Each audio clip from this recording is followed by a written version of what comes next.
Peace, peace, peace, family. Peace. Y'all lucky I like y'all. No, I'm just messing with you.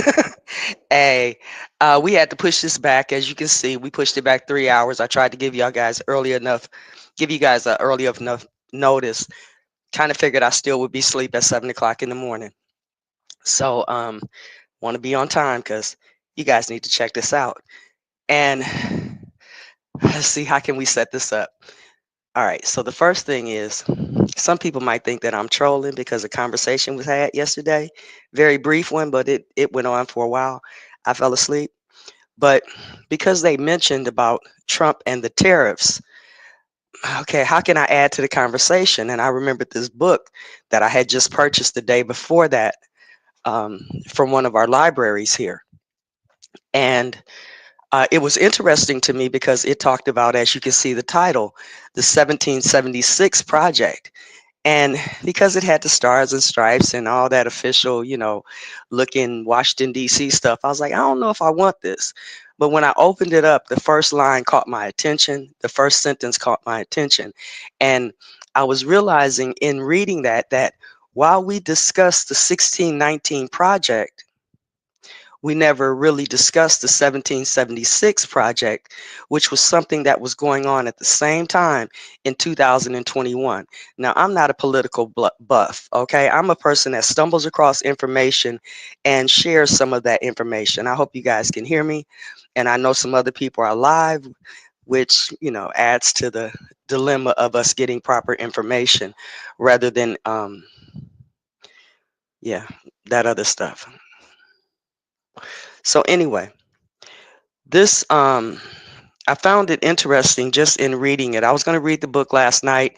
I said by the time I get finished, I'm going to be sleepy and then I'm going to have to turn around and read this again, okay? But y'all know how I do. A lot of times I read it fresh with you guys. So we're going to read a good portion of this book. I don't know if we're going to finish all the pages. I mean, I can do it. I just don't know how I'm going to feel and I don't know where I'm going to um what's going to happen when I start reading the legal part of it, because I could fall asleep mid sentence, okay, just from boredom.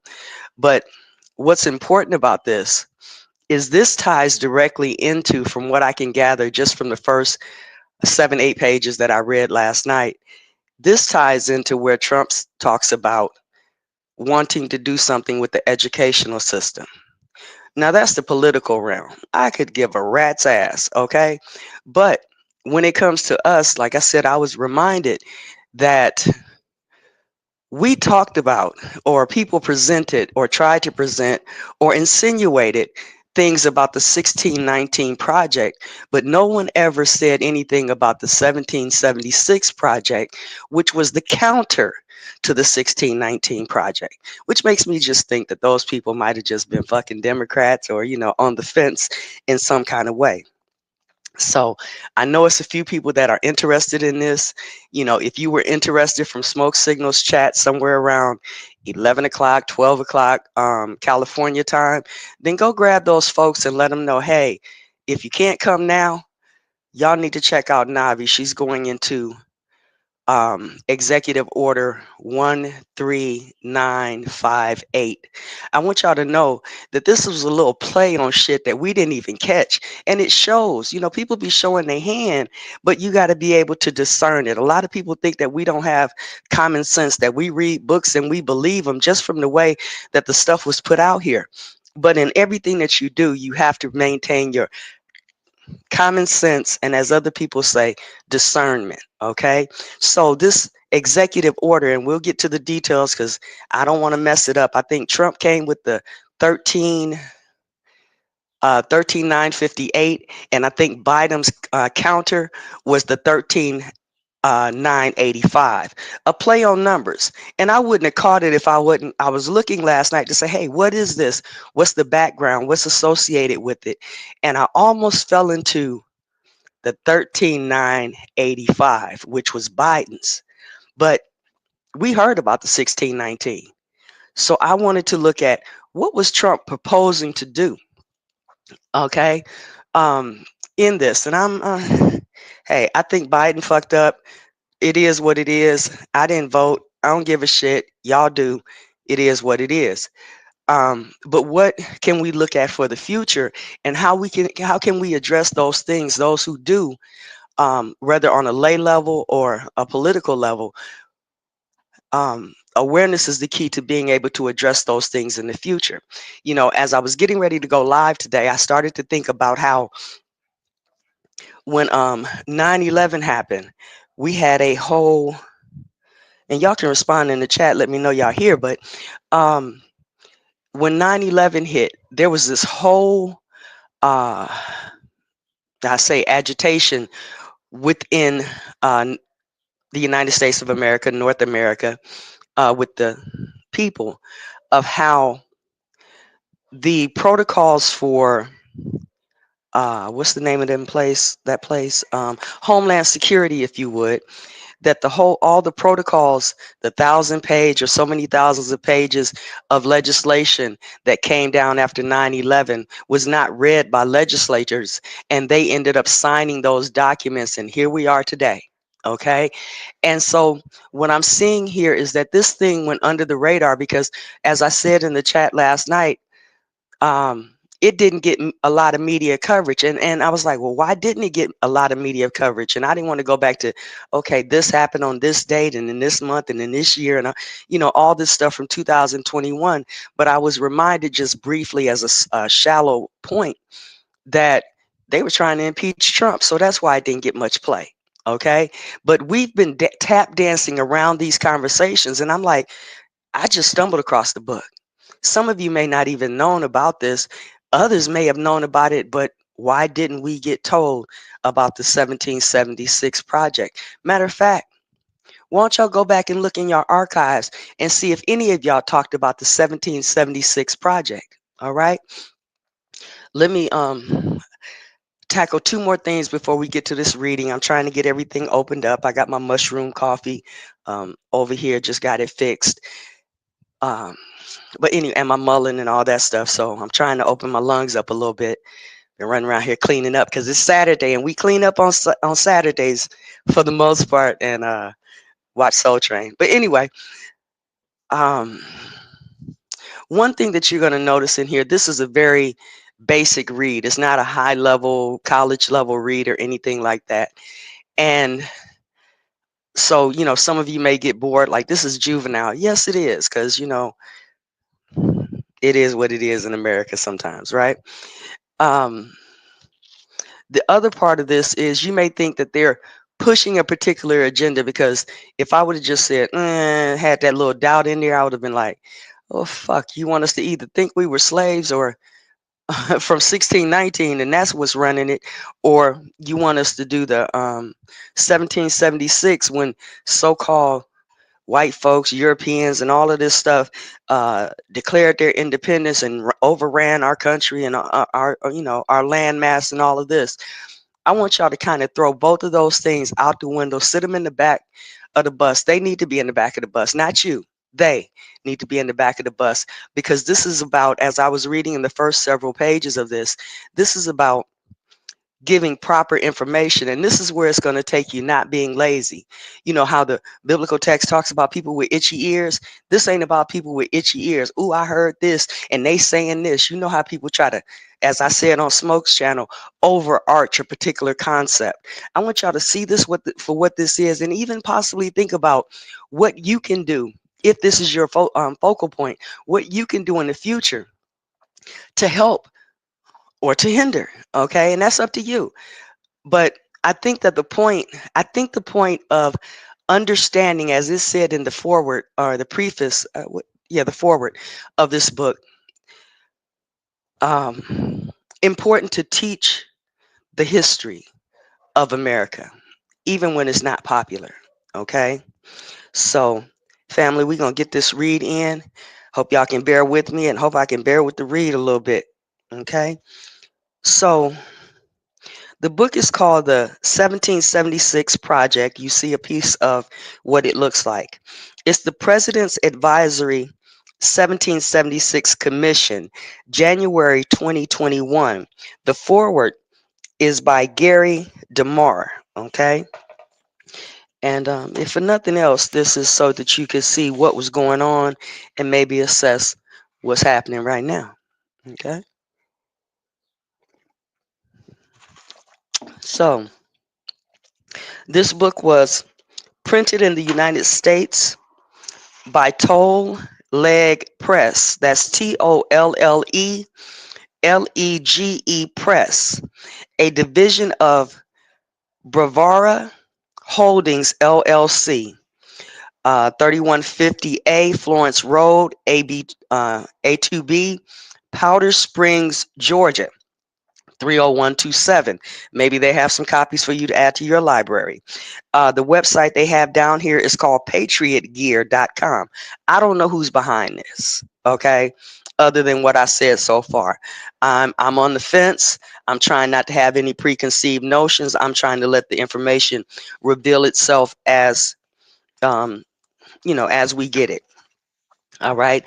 So in here, there's 3 chapters in here. One is the foreword, which we'll be reading, which is the 1776 project in perspective. That's page 5. The executive order 13958, establishing the president's advisory 1776 commission. And then page 15 is the 1776 report. And the book is about, it's a small book. It almost looked like a kid's book. Um, Little oversized book, but it's less than 50 pages. Okay. Um, if we don't get totally to the report that starts on page 15, I do want to make sure that you guys have the names of the people that are in the book that are associated with this, because if I got the preliminary right, this commission was tabled. Okay. All right. So let's start here on page number 5. Let me get seated and try to pay attention to this phone so I can keep a charge. Okay. So hope everybody's doing well today. Uh-oh. Stop this thing from doing stupid shit. Hope everybody's doing well today. And we will try to get this read in for you. And this is for fair use and information purposes only, and critique, and also to help with the conversations that go on around here. Because people like regurgitating stuff and calling people. Never mind. I ain't even gonna tell y'all what they doing. All right. Yeah, I've been running around here doing some stuff this morning, trying to get ready. Because you know what they said in the great debaters. They said we do what we have to do so that we can do what we want to do. This is what I wanted to do, but I had some stuff that I had to do this morning, um, instead of the fun stuff that comes out with you guys. So let's read a little bit of this book and see what they're talking about. The 1776 Project in Perspective by Gary DeMar. The day Joe Biden was sworn in as President of the United States, the 1776 report by former President Donald Trump's advisory 1776 commission disappeared from the White House website. That's the line that caught my attention. Okay. The 1776 report was a needed response to the New York Times Magazine 1619 project that claimed that slavery was the operational foundation upon which the United States was founded. The United States was unofficially founded in 1776 with the drafting and signing of the Declaration of Independence, and formally established in 1791 when the states voted to adopt the United States Constitution and its attendant Bill of Rights as their national governing document. There was no United States in 1619. Um, okay, I ain't gonna say nothing here. Some may see this as a technicality, but it's an important point of historical accuracy. Bringing together 13 diverse colonies with their unique histories, constitutions, and operating governments was not an easy task. The past could not be changed by going forward. I'm sorry. The past could not be changed, but going forward, a newly formed government could rectify some injustices and work towards laying the groundwork for resolving others. Criticisms of the 1776 commission were swift and harsh.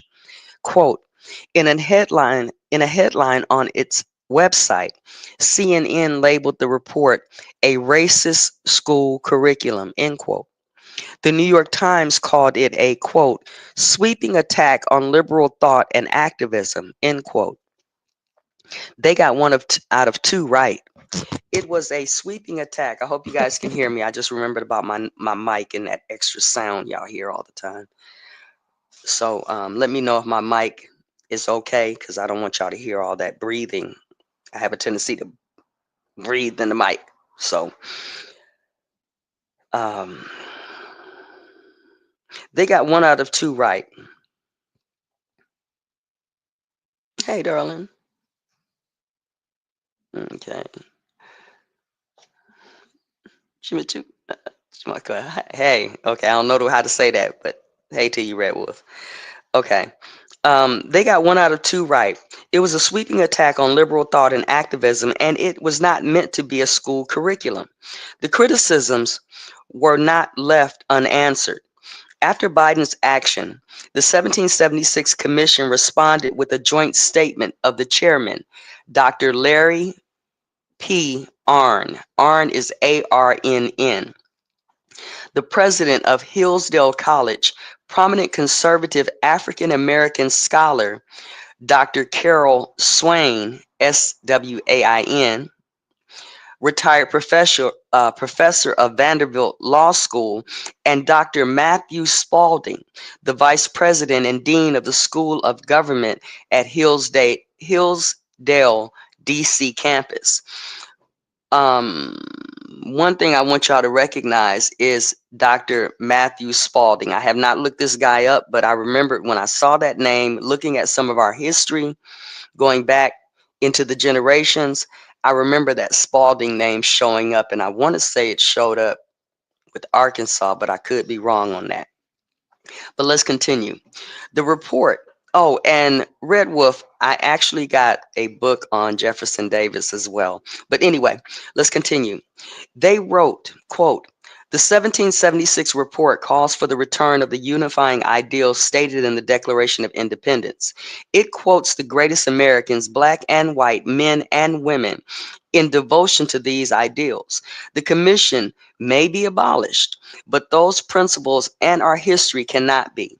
We will all continue to work together to teach and to defend them. Okay. One of the criticisms of the 1776 project is that it was not produced by professional historians. This is a curious critique since the principal author of the 1619 project, Nicole Hannah Jones's degree is in journalism. Let's take a pause just right there and bring this in while we have a chance. You know, these conversations that we have online, they tend to merge and melt into one another, okay, blend into one another, you know, from this to this to this. And the other day someone was talking about scripts. They were talking about that thing with Kennedy and Abraham Lincoln. And then there's something that came out about journalism, which where I took my detour at to research something that was said.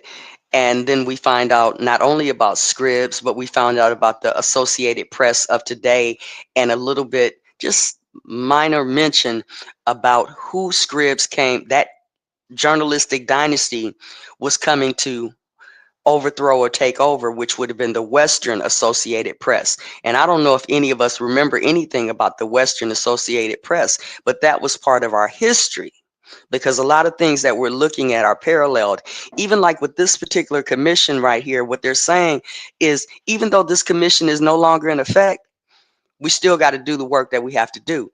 And it's not for Trump, it's not for Biden, it's for the future, and it's for this country, the land in which we live, you know, home of the free and land of the, all that shit. Okay. You know, where you live and eat and breathe and all that stuff, right? So I find it interesting here, just to go back. I find it interesting here that the main critique, or the person that wrote this, not the critiquer, but the one who wrote this, is a journalist, not a historian, attacking historians. Okay? Y'all gonna find this real interesting. And when you couple all the myth making that's been going on, I say it, myth making that's been going on in the past 250 years, maybe, you might want to have some discerning taste around here. Okay? Let's continue.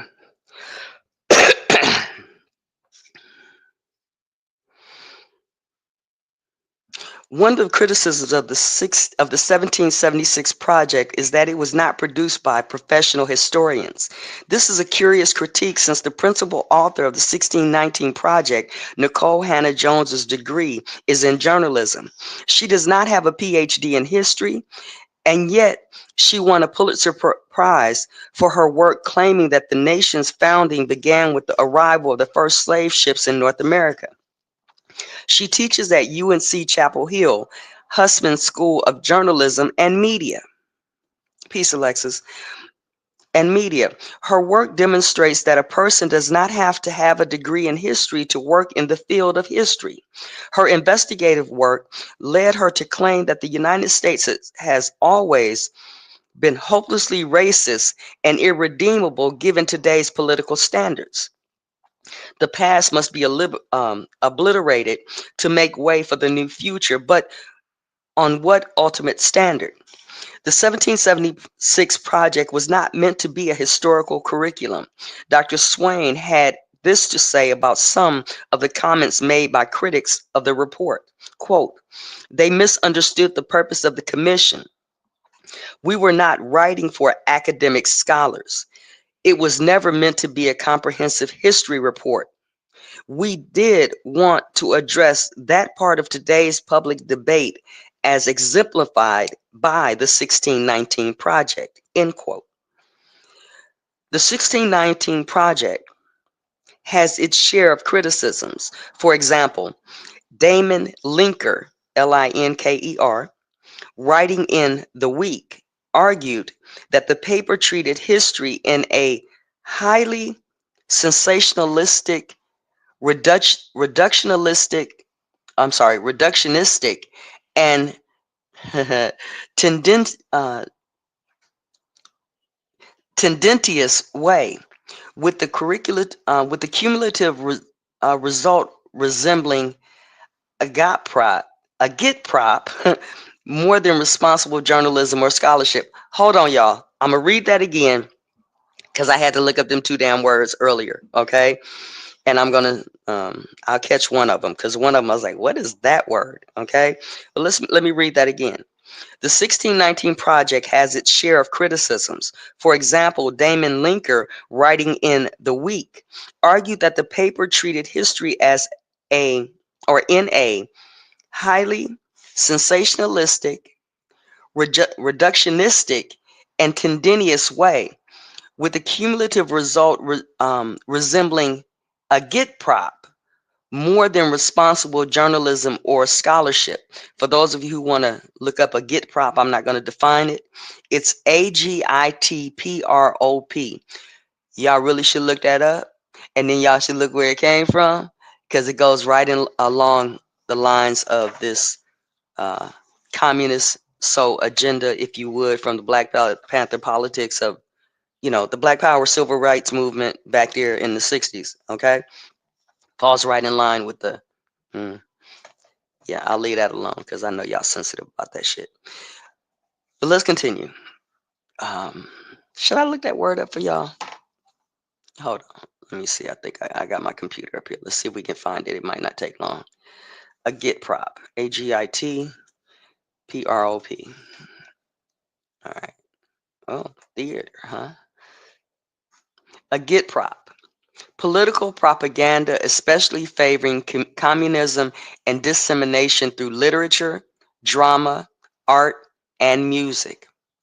Agitate, two, agitation, and it's a noun, agitation and propaganda, used especially for such activities carried out on behalf of communist activists. Three, a person who disseminates messages calculated to assist some cause or some government, one disseminating a get prop. also called a get propist. Okay, what will be interesting for you guys if you don't like the word and don't think, like, oh, they're just talking about communism. Go look up go look up the synonyms for that word and realize that a lot of people have been saying this just in different ways. Because yeah, the word became flesh and lived among us. Anyway, let's continue. Nearly all Nearly all those who worked on the 1776 report have advanced degrees in history, law, philosophy, government, and classics. While the 1619 project was mostly developed by a single person, the 1776 report was a collaborative effort made up of people with varied educational and racial backgrounds, experience, and expertise. Again, this in itself does not absolve the 1776 report from criticism, but it does mitigate some of the outrageous charges made against those who worked on the project, um, and the project itself. Next section, the Constitution ahead of its time. Again, this is the foreword by Gary DeMar. Okay, hold on, y'all. Hold on. Y'all know it take me a minute sometimes because I be doing all kinds of shit because I ain't in front of a class. I'm just on social media. Peace to y'all, and I hope y'all having a great day. Okay. The Constitution ahead of its time. There's a general ignorance of history and the Constitution, even by elected officials. Describing it as a racist and misogynistic document is baseless and goes counter to any reading of the document. For example, Representative Eric Swalwell, Swalwell, a Democratic representative from California, wrote the following. Do you know how many times the word woman is mentioned in the Constitution? Zero. That is unacceptable. Women must be equally represented and equally protected. And you can find this hashtag era now. Okay, ERANOW. Okay, he continues. Um, He's right that the word woman is not mentioned in the Constitution, and neither are the words man and men. Even the 19th Amendment that gave women the right to vote does not use the word woman. It reads, the right of citizens of the United States to vote shall not be denied or abridged by the United States or by any state on account of sex. Congress shall have power to enforce this article by appropriate legislation.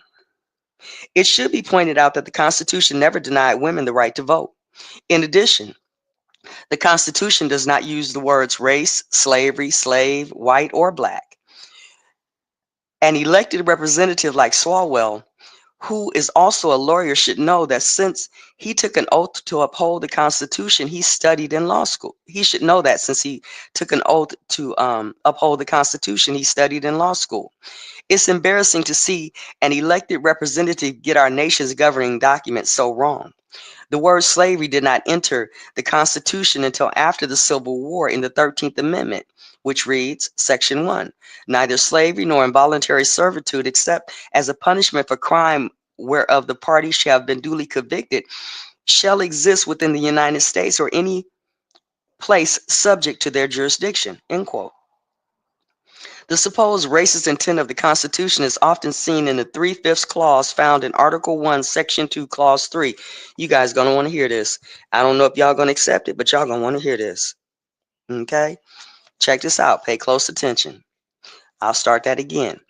The supposed racist intent of the Constitution is often seen in the 3/5 clause found in Article 1, Section 2, Clause 3. Contrary to what some historians claim, the 3/5 clause is a clear indication that many of our constitutional founders wanted to end slavery through the legislative process.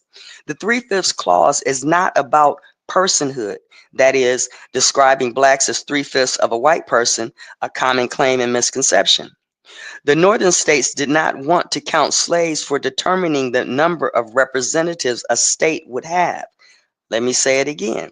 The northern states did not want to count slaves for determining the number of representatives a state would have.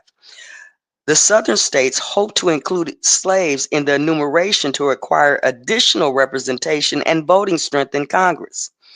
The compromise was to count slaves, although the word was never used, as three-fifths of a person for representation purposes. The fewer slaves counted, the fewer number of representatives, and the less legislative power the slave state would have. Let's read that last sentence again, because I was like, oh, you got to be kidding. I mean, I understand it because we did talk about this online, but the cheese slid off the cracker. Um, Last sentence. The fewer slaves counted, the fewer number of representatives, and the less legislative power the slave states would have. Quote, the goal of the Northern delegates was to dilute Southern voting strength to outlaw slavery by constitutional means. The struggle that took place in the convention was between the Southern delegates trying to strengthen the Constitution's support for slavery and the Northern delegates trying to weaken them, end quote. There's nothing new in the way politicians want to increase the number of people to vote. Today's Democrats want to count non-citizens to bolster their legislative power by giving them the right to vote as well as not to require identification. If none of the slaves had been included in the population count for representation, as Northern delegates wanted, the slave states, listen to this, y'all, the slave states would have had only 41% of the seats in the House. If all the slaves had been included, as the pro-states wanted, the slave states would have had 50% of the seats. By agreeing to count slaves as three-fifths of a person for representation purposes as a compromise to establish the Union, the slaveholding states ended up with a minority voting position, 47%. Robert L. Goldwyn concludes, quote, the point is that the three-fifth clause had nothing at all to do with measuring the human worth of blacks.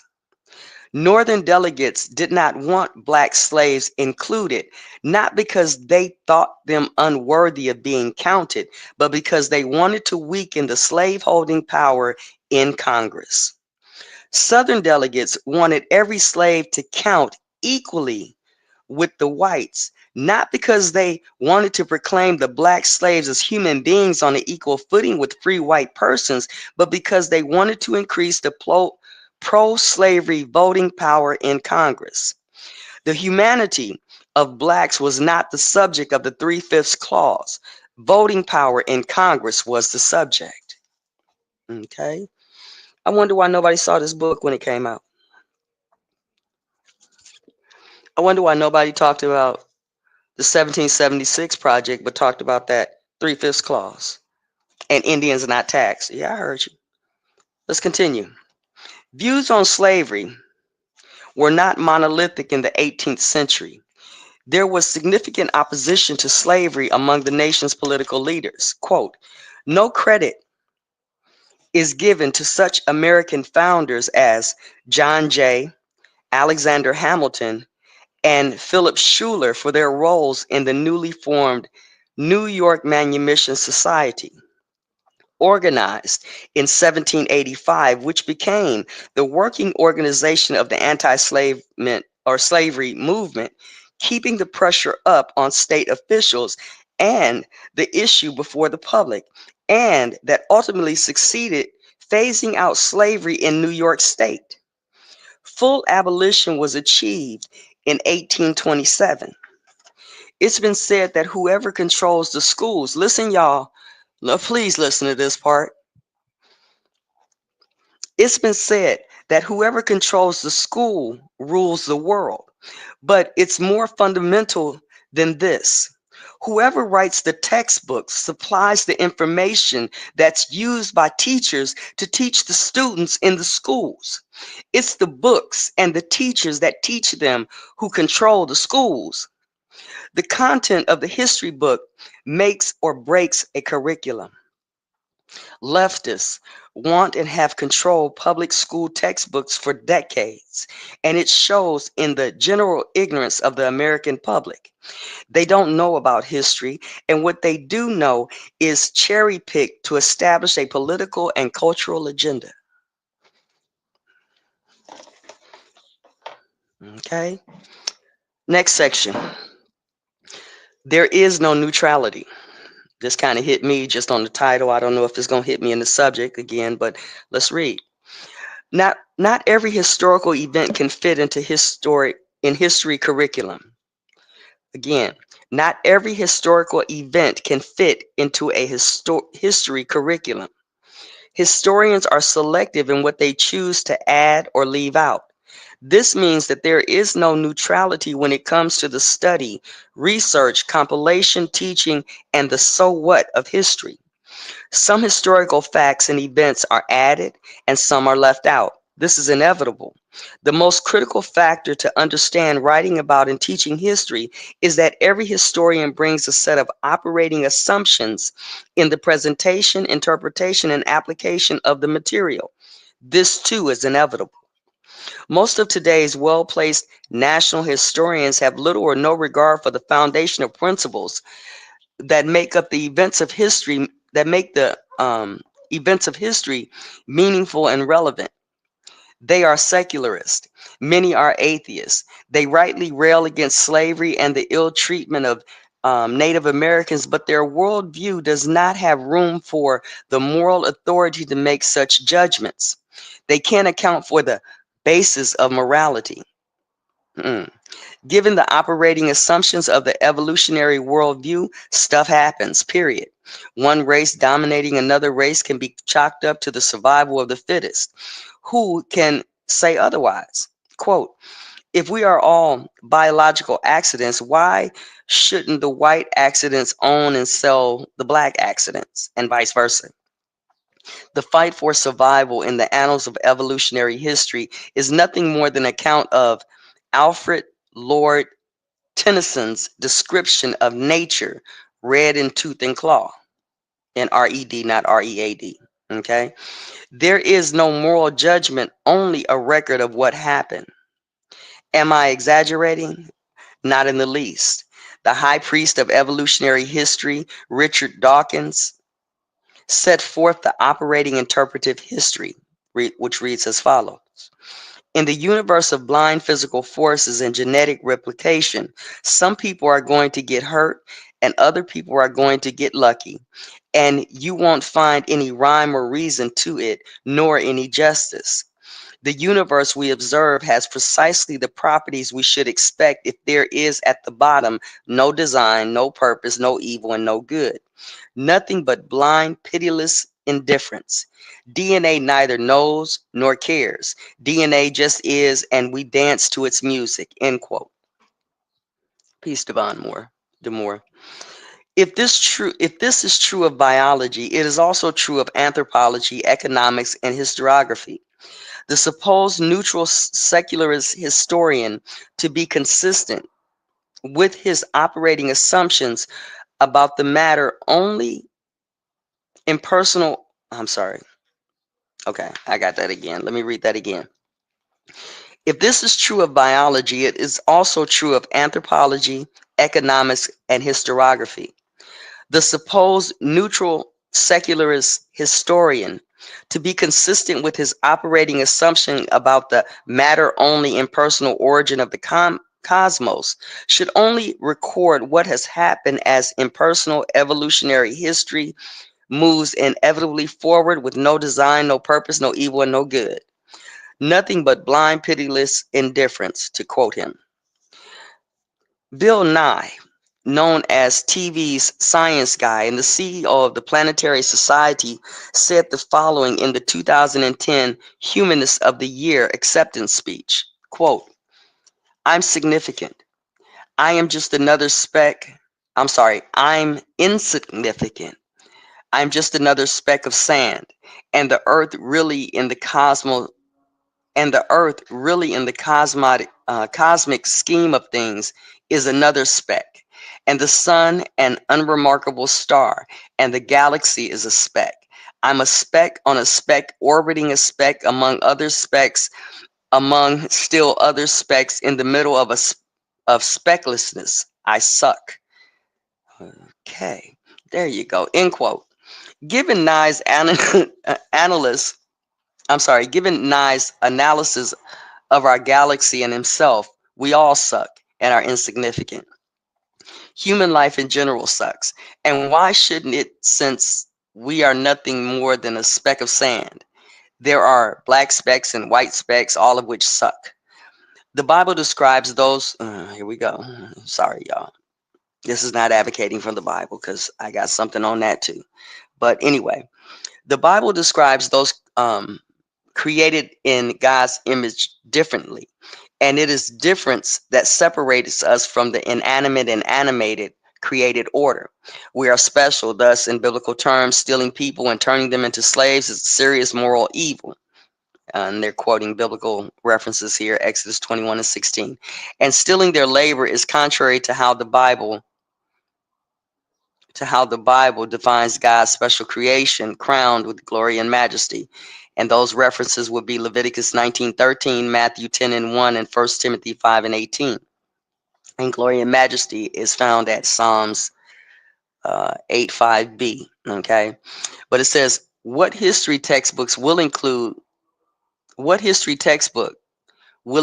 these fundamental and crucial truths? If these eternal truths had been followed, a slave never would have reached our shores. Sadly, Christians do not take these laws seriously. And I'm not going to touch on my low point in relationship to this, so I'm going to keep reading, but y'all take it with a grain of salt. Next section, cosmic evolution impairs sound historical study. Dr. Gary North, who holds a PhD in history from the University of California, Riverside, explains the operating worldview of today's secular social theorists, ethicists, um, ethicists, and historians.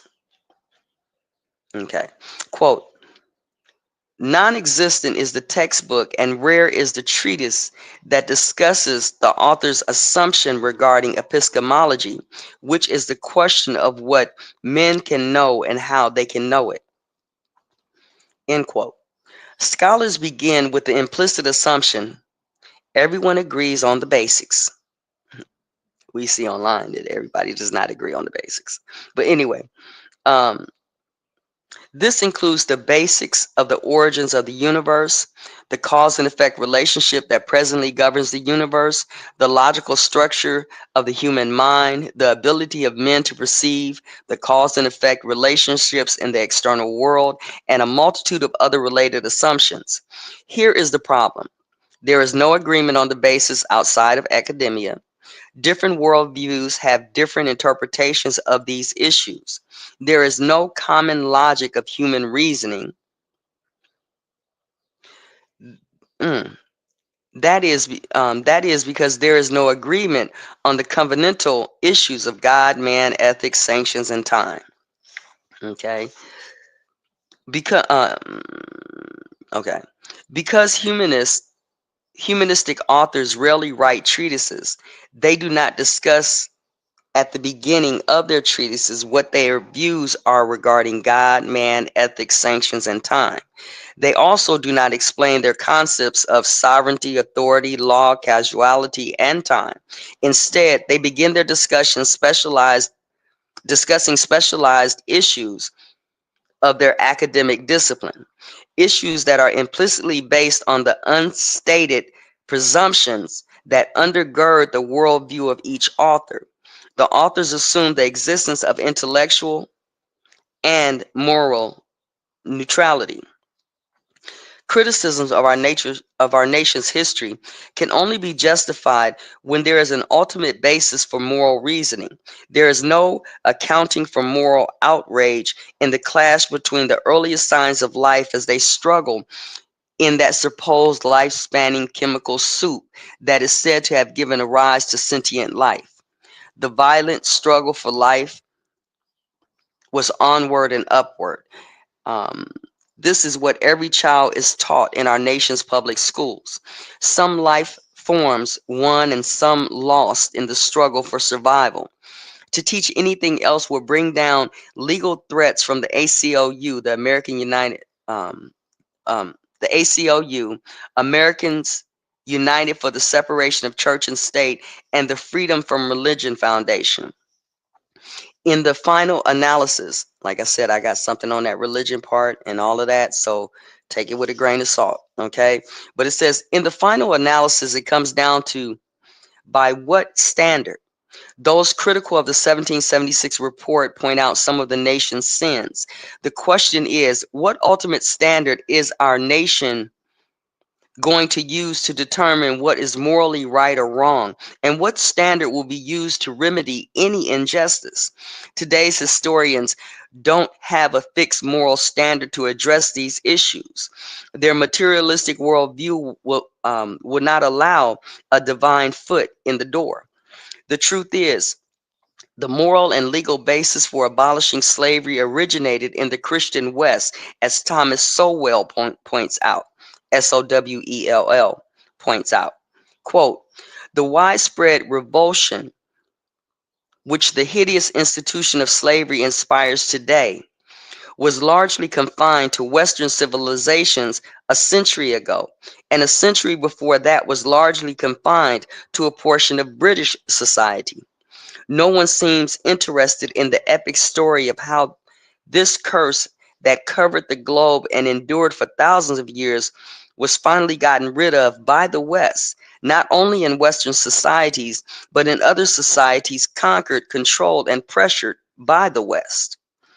The resistance put up by Africans, Asians, and Arabs was monumental in defense of slavery. The last and lasted for more than a century. Only the overwhelming only the overwhelming military power of the West enabled it to prevail on this issue, and only the moral outrage of Western people kept their government's foot to the fire politically to maintain the pressure against slavery around the world. Of course, this is not the kind of story that appeals to the multiculturalist. If it had been the other way around, if Asian or African imperialists had stamped out slavery in Europe, it would have been celebrated in story and song on campus across America. The necessary elements to abolish the slave trade were independent. Mind you, these are not my thoughts. We are just reading a book here, okay? Excuse me. The necessary elements to abolish the slave trade were inherent in the 18th century. England was the first to abolish the slave trade under the intense pressure of the Christian writings and arguments of William Wilberforce, 1759 to 1833. Beginning in 1789, Wilberforce frequently introduced bills in Parliament to ban the slave trade, and he repeatedly was voted down by a large margin. But he pressed on. In March of 1807, the abolition of the Slave Trade Act abolished the slave trade in the British colonies with overwhelming support. Slavery itself was not abolished until 1833. A Christian worldview was operating at the time, even if many of those who opposed slavery were not professing Christians. The same was true in the United States, a pointing made by George Marsden in his book, The Twilight of the American Enlightenment, the 1950s, and the Crisis of Liberal Belief. His last name is spelled Marsden for those taking notes. George Marsden. He writes, or it quotes, The American founders, men such as Benjamin Franklin, Thomas Jefferson, George Washington, John Adams, James Madison, and the like, took for granted that there was a creator who established natural laws, including moral laws, that could be known to humans as self-evident principles to be understood and elaborated through reason. Most mainstream mid-20th century American thinkers who, like most modern thinkers, assumed collective intellectual progress, thought of themselves as having left such 18th century Enlightenment views behind. They were post-Darwinists who worked in a framework in which they took for granted human evolution and cultural evolution that shaped human beliefs and mores. They believe that societies develop their own laws rather than discovering them in a fixed order of things. I'm going to go to that reference. That reference is in the Rise. Oh, is that 12? Okay, that's 12. My bad. Okay. Okay. All right. Never mind that reference. Okay. Um, okay. Never mind that reference. All right. To continue. End quote and to continue. The above is a spot on description of where we are today when it comes to historical analysis. What we're seeing among these historical revisionists is to rewrite, reinterpret, reimagine, and reconstruct the operating principles of our nation, but with no unimpeachable foundational operating principles upon which to build. Next section. We're almost finished with the forward. Next section, the unintended or intended consequences of revolutions. The French revolutionaries rewrote the past by starting with a New Year one in capital letters. The past and all those associated with it were cut off from the present, many of them literally. Blood ran in the streets as enemies of the new regime were eliminated. Even the tangential link to the previous government could mean death. The goddess reason was elevated. Sorry, the goddess reason was elevated as the nation's new ultimate standard. But who would define what was reasonable? That's always the question. The revolutionary movement was done in the name of virtue as defined by the revolutionaries. As a result, during the Reign of Terror, 1793 and 1794, about 40,000 people were executed in the purge. A guillotine was set up in the Place de la Révolution in Paris, France's capital city. In time, the revolution turned on its own. Maximilien Robespierre, one of the most radical leaders of the revolution, suffered under the revolt gone out of control. He was later seized and beheaded without a trial in 1794.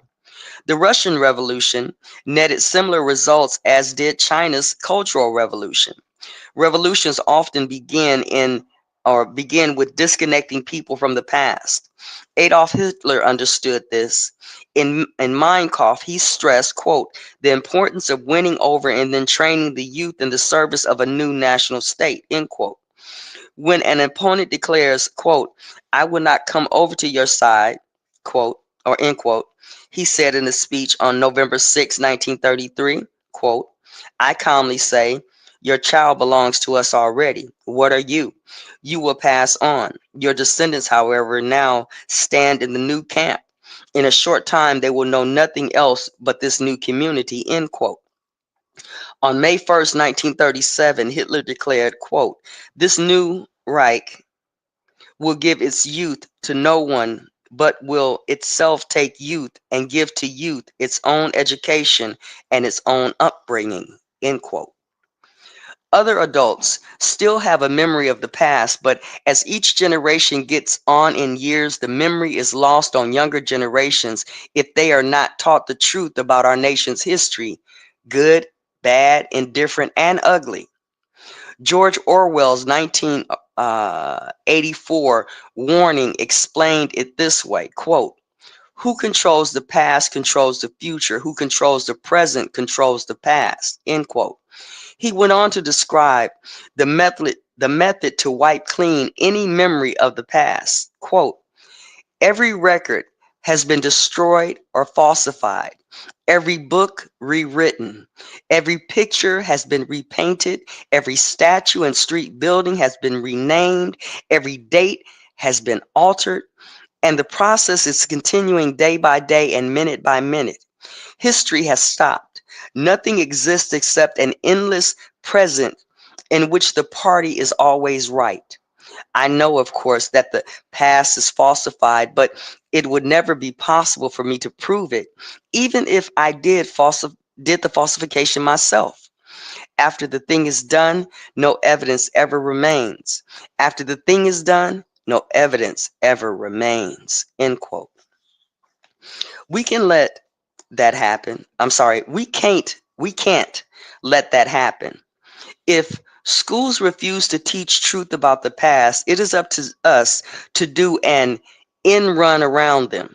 We still have freedom of the press, but with all that's happening today, it's too, or it too, might become a distant memory. Is it any wonder that the foundation of the American Republic is being ripped apart?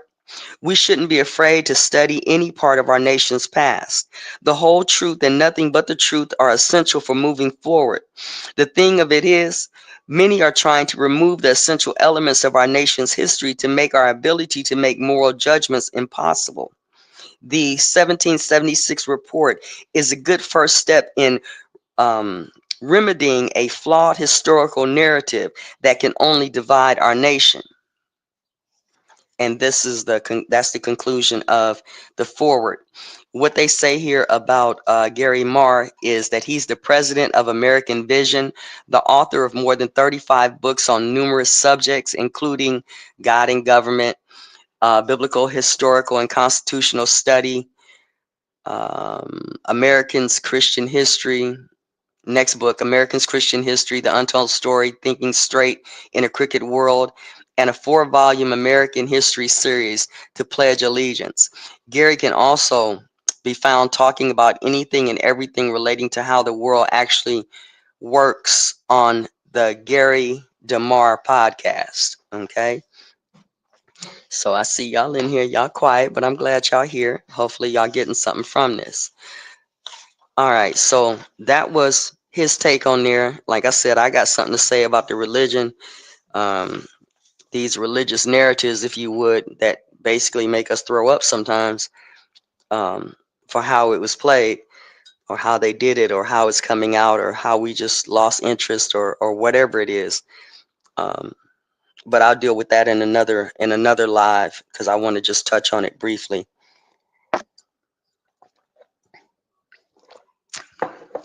Touch on it briefly again, okay? But the next section, and we start here, is on page number 13. And this says the presidential doctrine. I guess this can be found, for those of you who don't have this book, at the Federal Registry, volume number 85, number 215, Thursday, November 5th, 2020. It has a reference number on the other side of the page, which is 70951, for those of you who are interested.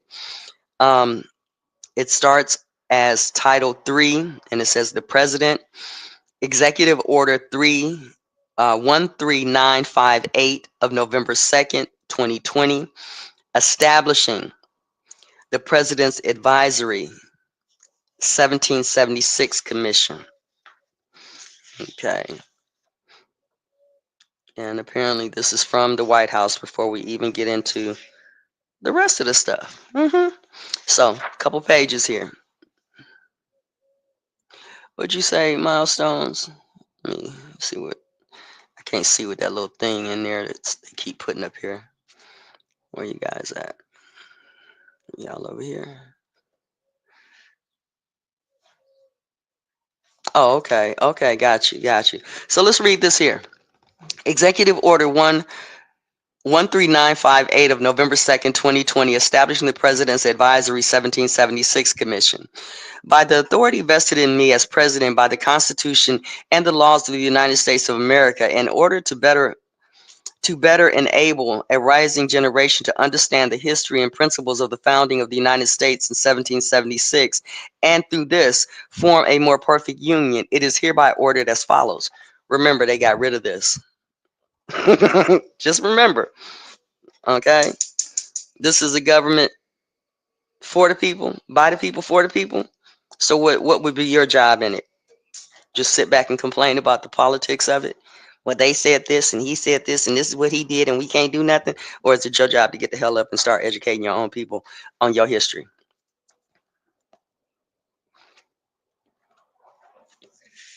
Just a thought. Section 1, purpose. The American founding The American founding envisioned a political order in harmony with the designs of the laws of nature and nature's God, seeing the rights to life, liberty, and the pursuit of happiness as embodied in and sanctioned by natural law and its traditions. The formation of a republic around these principles marked a clear departure from previous forms of government, securing rights through the form of government that derives its legislative power from the consent of the governed. Throughout its national life, our republic's exploration of the full meaning of these principles has led it through the ratification of a constitution, civil war, and abolition of slavery. I'm sorry, let me do that again because I lost my place. The formation of a republic around these principles marked a clear departure from previous forms of government, securing rights through the form of government that derives its legitimate power from the consent of the governed.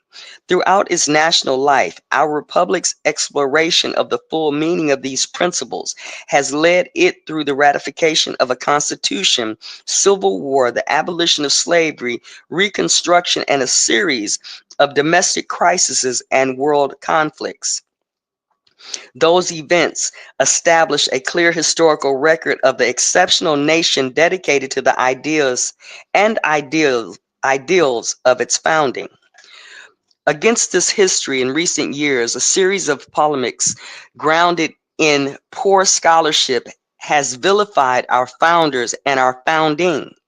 Despite the virtues and accomplishments of this nation, many students are now taught in school to hate their own country and to believe that men and women who built it were not heroes, but rather villains. This radicalized view of American history lacks perspective, obscures virtues, twists motives, ignores and distorts facts, and magnifies flaws, resulting in the truth being concealed and history disfigured. Failing to identify, challenge, and correct this distorted perspective could fray and ultimately erase the bonds that knit our country and culture together. The recent attacks on our founding have highlighted America's history related to race. These one-sided and divisive accounts too often ignore and fail to properly honor and recollect the great legacy of the American national experience, our country's valiant and successful effort to shake off the curse of slavery, and to use the lessons of that struggle to guide our work toward equal rights for all citizens in the present.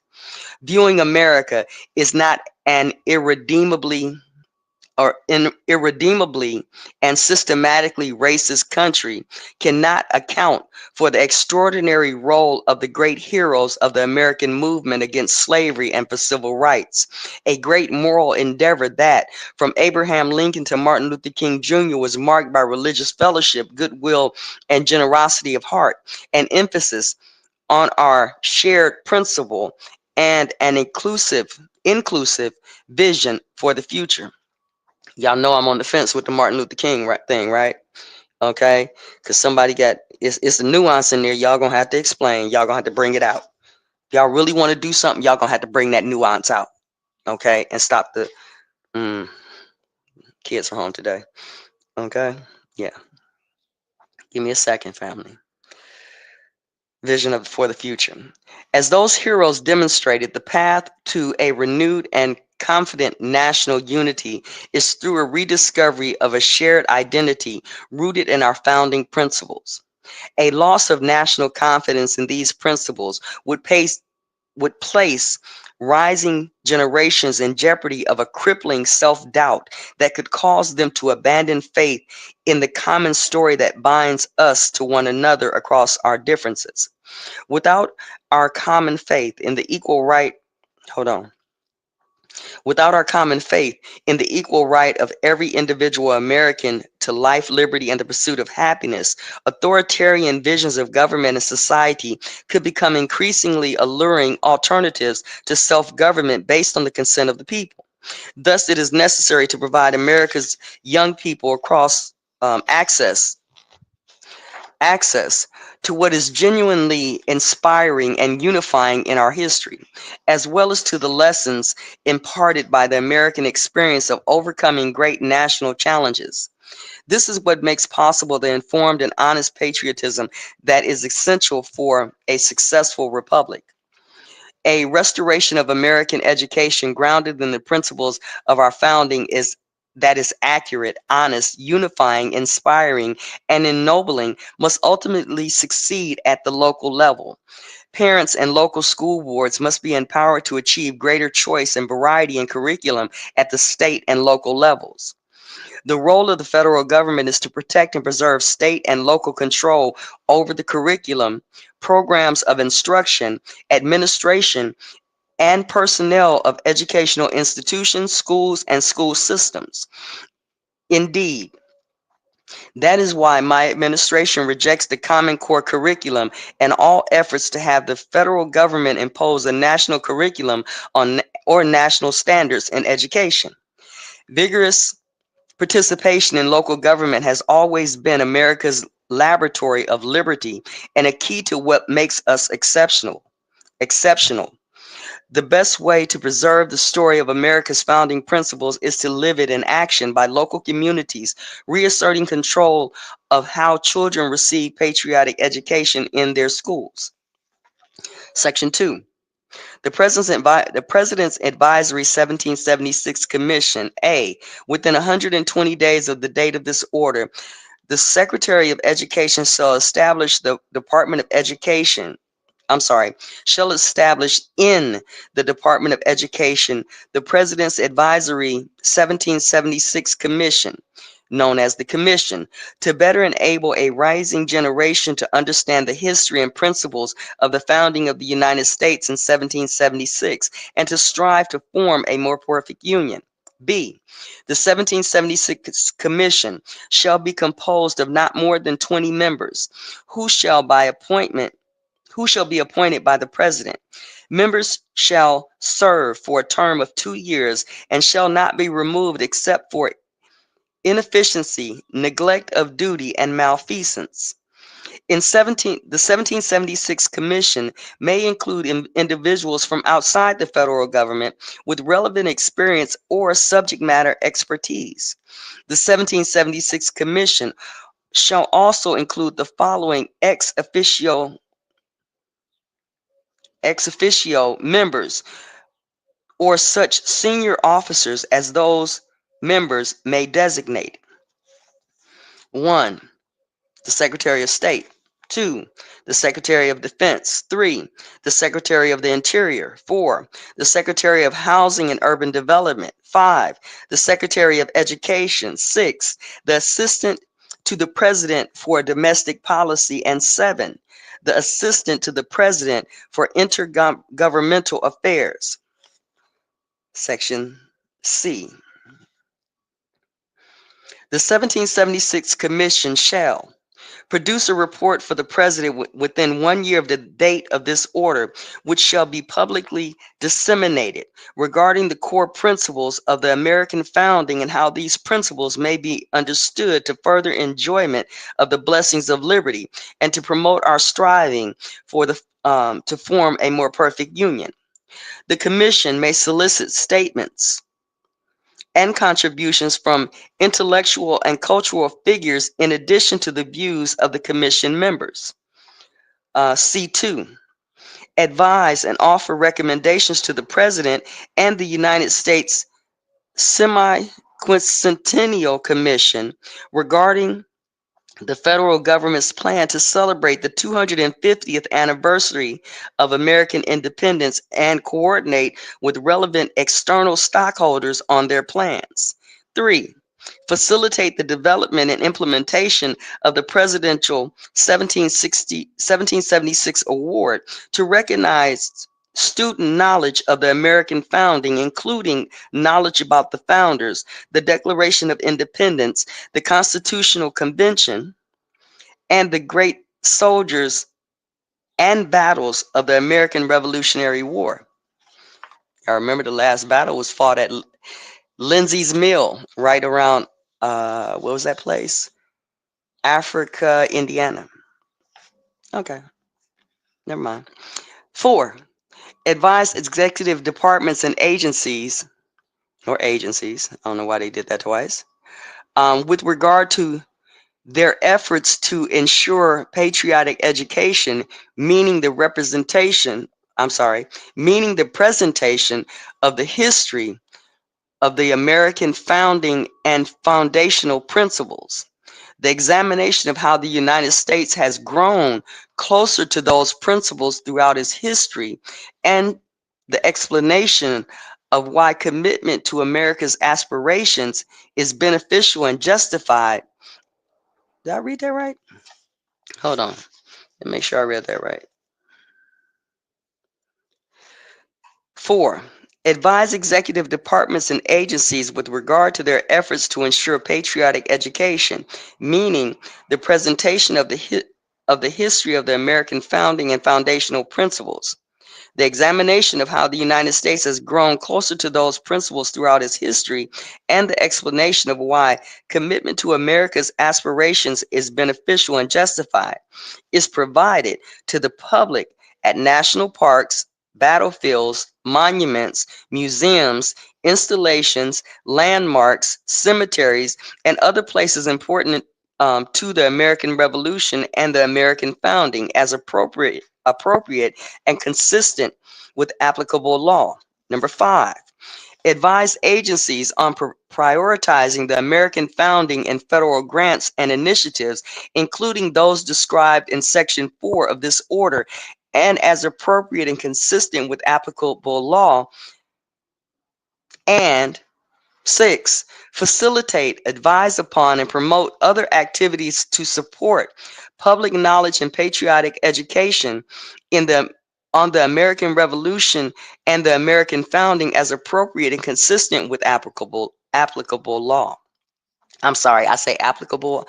I know some of you say applicable. Okay, so just hang in there with me. What we got going? What you say, milestones? In an epic did that. That's why your boy Naughty haven't been around. Oh, could be. I don't know, man. I was thinking about him yesterday because I was like, man, I'd even take Naughty up here behind this shit. But anyway, sorry about that, y'all.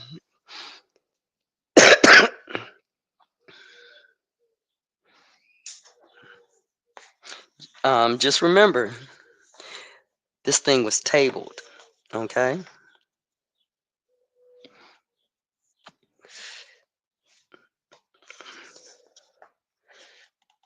Okay. Let me go a little further. Where are we at? Where are we?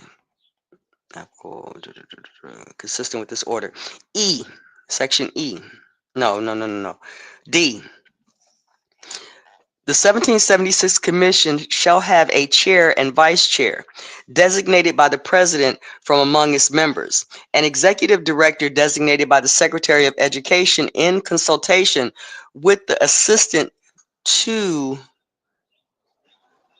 the President for domestic policy, shall coordinate the work of the 1776 Commission.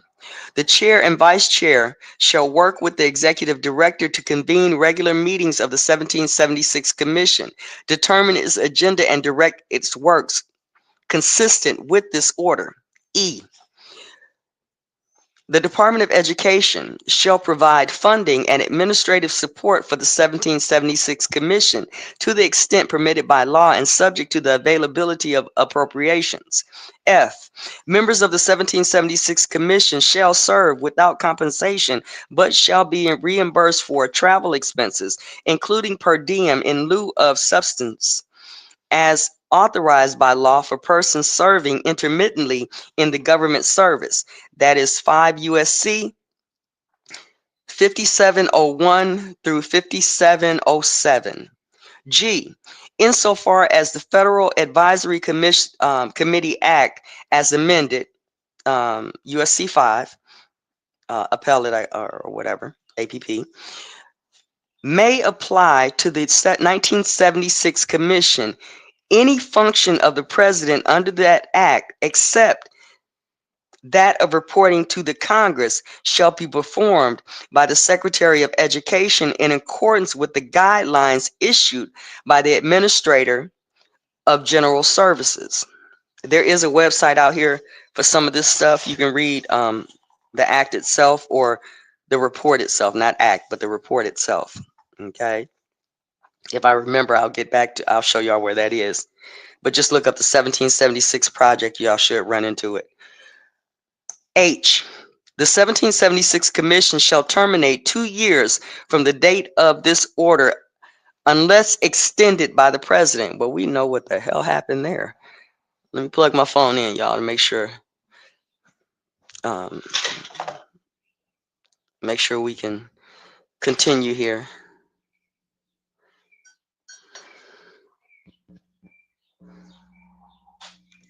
All right. Where are we at? H. I'll read H. Intermittently in government service. Okay, H. G. Oh, no, we just did G. Let me do G again. Oh, no, we're in H. My bad. H. The 1776 Commission shall terminate 2 years from the date of this order unless extended by the President. Section 3. Celebration of Constitution Day. All relevant agencies shall monitor compliance with Title I of Division J of Public Law 108-447, which provides that, quote, each educational institute that receives federal funds for a fiscal year shall hold an educational program on the United States Constitution on September 17th of such year for the students served by the educational institution, end quote, including by verifying compliance with each educational institution, including by verifying compliance with each educational institution that receives federal funds. All relevant agencies shall take action as appropriate to enhance compliance with that law. Section 4. Prioritize the American founding in available federal resources. The following agencies shall prioritize federal resources consistent with the applicable law to promote patriotic education. And I'm gonna say patriotic it's not their definition of what it is, it's your definition of what it is. We've been inundated with other people think is being patriotic, this, that, and the other. Go by your own definition. What does it mean to you? What do I mean when I say mean? Okay. The first one is an assumption. The second one is judging between 2 points. And the third one is of your own will and volition. Let's continue. Patriotic. Patriotic. Freak did I go? Okay, here we go. So section 4A. The Department of Education through the American History and Civics Academies and American History and Civics Educational National Activities. B. The Department of Defense through the pilot program on enhanced civic education. And C. The Department of State through the Bureau of Educational and Cultural Affairs and through opportunities in the Fulbright, U.S. speakers, and international visitors leadership programs, as well as in American spaces. And I don't know what Fulbright is, but Fulbright is Fulbright for those interested. General provisions, section 5, general provisions. A, nothing in this order shall be construed to impair or otherwise affect, wait a minute, otherwise impair or impair or otherwise affect, did I miss something? I, the authority granted by law in an executive department or agency or the head thereof, or two, the functions of the director of the Office of Management and Budget relating to budgetary, administrative, and legislative proposals. Okay, and that was a period there. B, this order shall be implemented consistent with applicable law and subject to the availability of appropriations. C, this order is not intended to and does not create any right or benefit, substantive or procedural, enforceable at law or in equity by any party against the United States, its departments, agencies or entities, its officers, employees, or agents, or any other person. And this was, look like has Donald's signature here. The White House, November 2nd, 2020. Over here in the left margin, it says FR document 2020-24793, filed on 11/4/20 at 11:15 a.m. for you guys who do the astronomy. Billing code 3295-F1-P. Okay. Y'all good so far? Okay. So from here, this was, now we're at the table of contents, you guys. So I'm gonna read the table of contents, show y'all where we are in this, so y'all see what it is. I don't know what we're gonna run into. It might be a history lesson for us, okay? And you may agree and you may not agree. I see Martin Luther King and I'm not agreeing.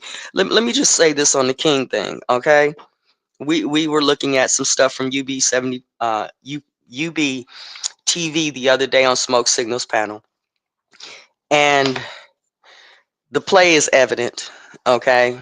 You know what's acceptable to the public, but like I said in the beginning of that stream, how can you have a genuine conversation if you're disingenuous from the start, or if you're disingenuous?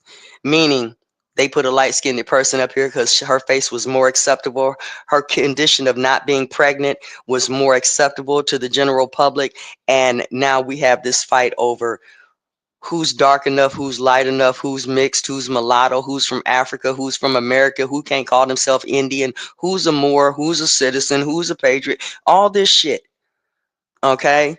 And this has all led to the disingenuousness. Not only that, but also the way the journalism played. And we have the official story that we have in our community, how the journalist was doing some messed up stuff, or the FBI, the CIA, allegedly, and all of this stuff was doing things to make us feel a certain way. But while all this shit was going on, we lost, in my opinion, we lost our common sense because we didn't have access to be able to look into these things on our own merits, okay, on their own merits and on our own merits, because we were being pushed with an agenda, okay?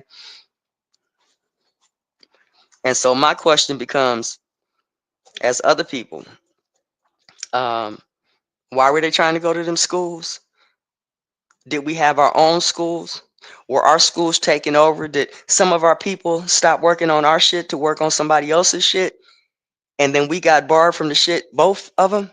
You know, kind of like April Fools. I said this in the chat, kind of like April Fools, what they say with the Moors, that you know, they were held up in their houses over there, you know, Grenada or whatever, and Al Andalus, whatever, and they said, we're going to provide you a means to leave this land. You know, Cromwell's not convert or die, but basically you ain't got to go home, but you got to get the hell out of here. So the story goes for April Fools, and I don't know if it's true, I'm just giving you the narrative that I've heard, that basically when those people, our people that look like us, whether they were Moors, whether they were Jews, whether they were part African, whether they were migrated Americans or Indians or whatever the case was, at that particular time, okay, when they left their homes to go to the ships, I guess they kind of figured out that it was something funky in Denmark. Okay. And as they're going out, as the story goes, they decide not to go to them ships. And when they turn around to go back to the house, to their homes, these people burn their homes. So now when they turn back around to go to the ships, they burn the ships. And according to the story that I read, this is how they got put in slavery. So is the same thing going on with our Black power politics of the 1900s? I'm not going to say the 1960s and civil rights. I'm going to say of the 1900s, because as you guys have heard me say before, hopefully this comes off of the Lyceum movement, the Chautauqua movement, the Harlem Renaissance, Brown versus the Board of Education, Plessy versus Ferguson, and all of that, on up into the civil rights movement and into the middle school movement, which we were all a part of that if we went to school, middle school or junior high, because they had two different points. Were we being sent out of one thing to go in another, only to find ourselves asked out on both ends? And is that what we're looking at? Because of propaganda, because of journalism, because of sensationalism, cultural agendas, political agendas, and the like. Okay, so I want to know if you guys got it in you to find it out. I want to know, why were we attending those schools? Where were our schools at? Because they're here, they're just not spoken of. The same way that this 1776 report was not covered in the media. The first line of this thing that said that it was not covered. Let me read it for those of you who came in late. First line in the book says, the day Joe Biden was sworn in as President of the United States, the 1776 report by former President Donald Trump's advisory 1776 commission disappeared from the White House. Okay? And I don't remember the part about it not getting a lot of coverage or where that is. But that's what I want to know. Okay? What you say, Milestones? Mm-hmm. Got you. Got you. I see you, darling. I see you. Let me throw you up here on the screen for those of you who aren't in the chat. Let's see if we can get you up there. I don't know why. What? Okay, we gotta learn how to do this thing again. Let's pin message. There we go. Did it go up? That is not what I wanted to do. I just wanted to highlight the shit. But anyway, okay. So hopefully y'all got a chance to read that real quick. So let's read this table of contents. I'm gonna unpin that message. Let's read this table of contents so you know what this next section is. Like I said, I'm up in the air about some shit, especially with this Martin Luther King thing. But some of the chapters of the table of contents, and this is a small read, it's only about 41 pages. We have the introduction, page 1. We have the meaning of the Declaration, page 2. A Constitution of Principles, page 6. Section 4 is Challenges to American Principles, starts on page 10, ends on 15.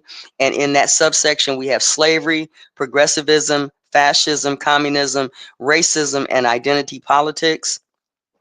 Closing out section 4. Section 5 is the task of national renewal. Subsections are the role of the family, teaching America, the scholarship of freedom, the American mind, and reverence for the law. Finishing out those. And then on page 20 is the conclusion. In here in this book, page number 21, we have the Declaration of Independence in Appendix 1.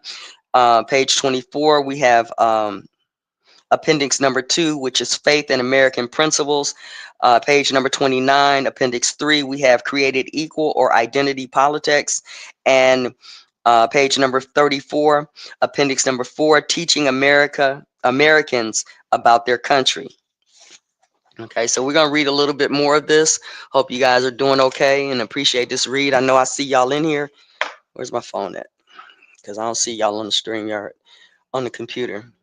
But I see y'all in here, and I appreciate y'all for being here, because I think it's important to understand that while we were looking at and being talked, and people were talking about the 1619 project, as in it was some shit that we didn't need to look at, and it was BS and all this other stuff, nobody brought up the 1776 project, because in my opinion, if the 1619 project was something that we really didn't have to look at, or really shouldn't be looking at because it was bogus and all on that slavery stuff of identity politics and all of, all that stuff, then we should have also had on the table the 1776 project so that we could evaluate it, meaning those of us who are out here online talking about our history, talking about where we come from, our land, our families, our genealogy, all this stuff.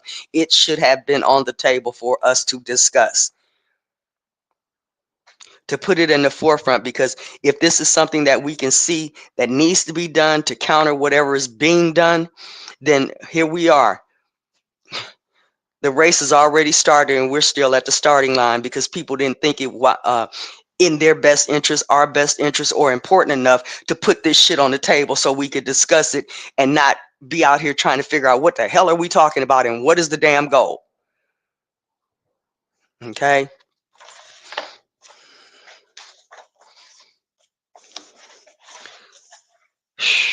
Page number 1 in the reading. Introduction. In the course of human events, there have always been those who deny and reject human freedom, but Americans will never falter in defending the fundamental truths of human liberty proclaimed on July 4th, 1776. We must always hold these truths. The declared proposal of the President's Advisory 1776 Commission is to enable a rising generation to understand the history and principles of the founding of the United States in 1776 and to strive to form a more perfect union. This requires a restoration of American education, which can only be grounded on the history of those principles, that is, accurate, honest, unifying, inspiring, and ennobling, and a rediscovery of our shared identity rooted in our founding principles is the path to a renewed American unity and a confident American future. The Commission's first responsibility is to produce a report summarizing the principles of the American founding and how those principles have shaped our country.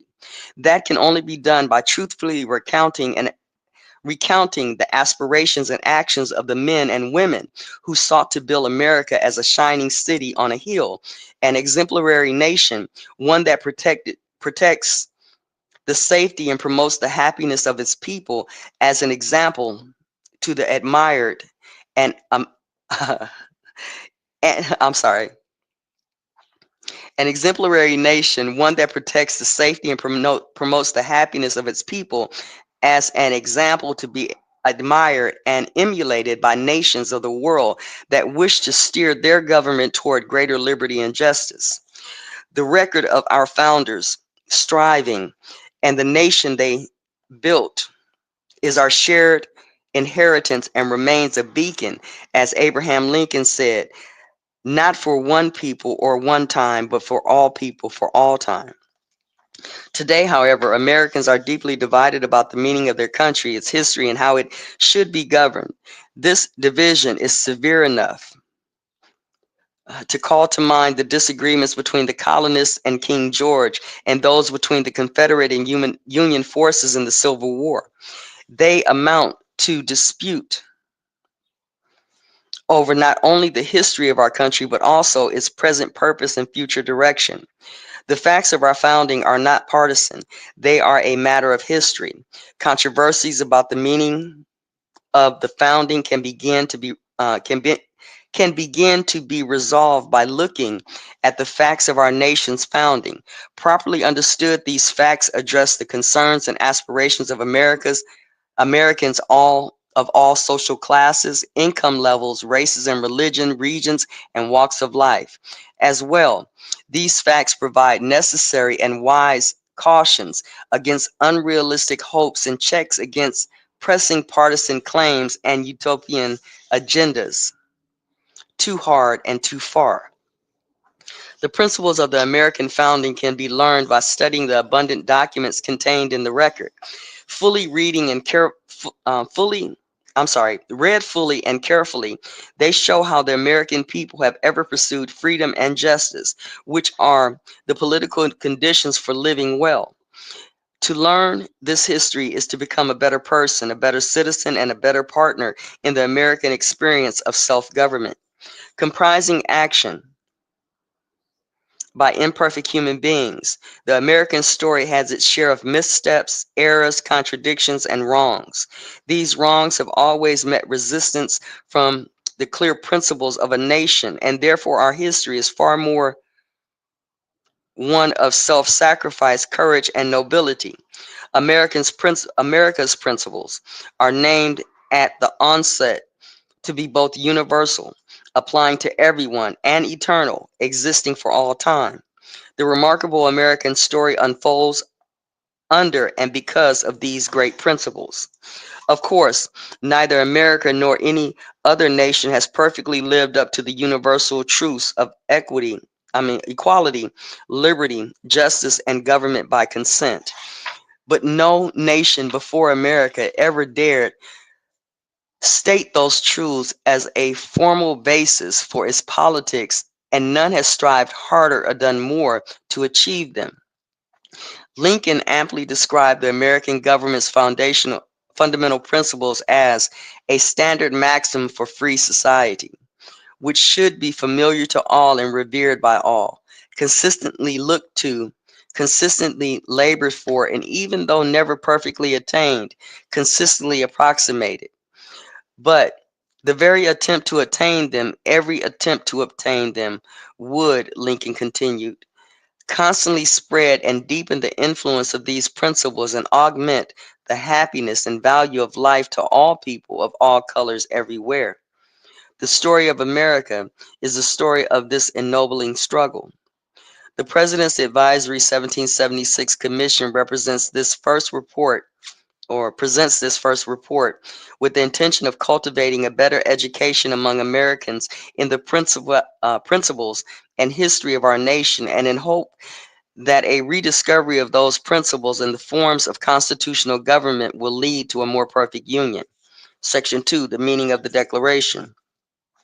The United States of America is in most respect a nation like any other. It embraces a people who inhabit a territory governed by laws administered by human beings. Like other countries, our country has borders, resources, industries, cities and towns, farms and factories, homes, schools, and houses of worship.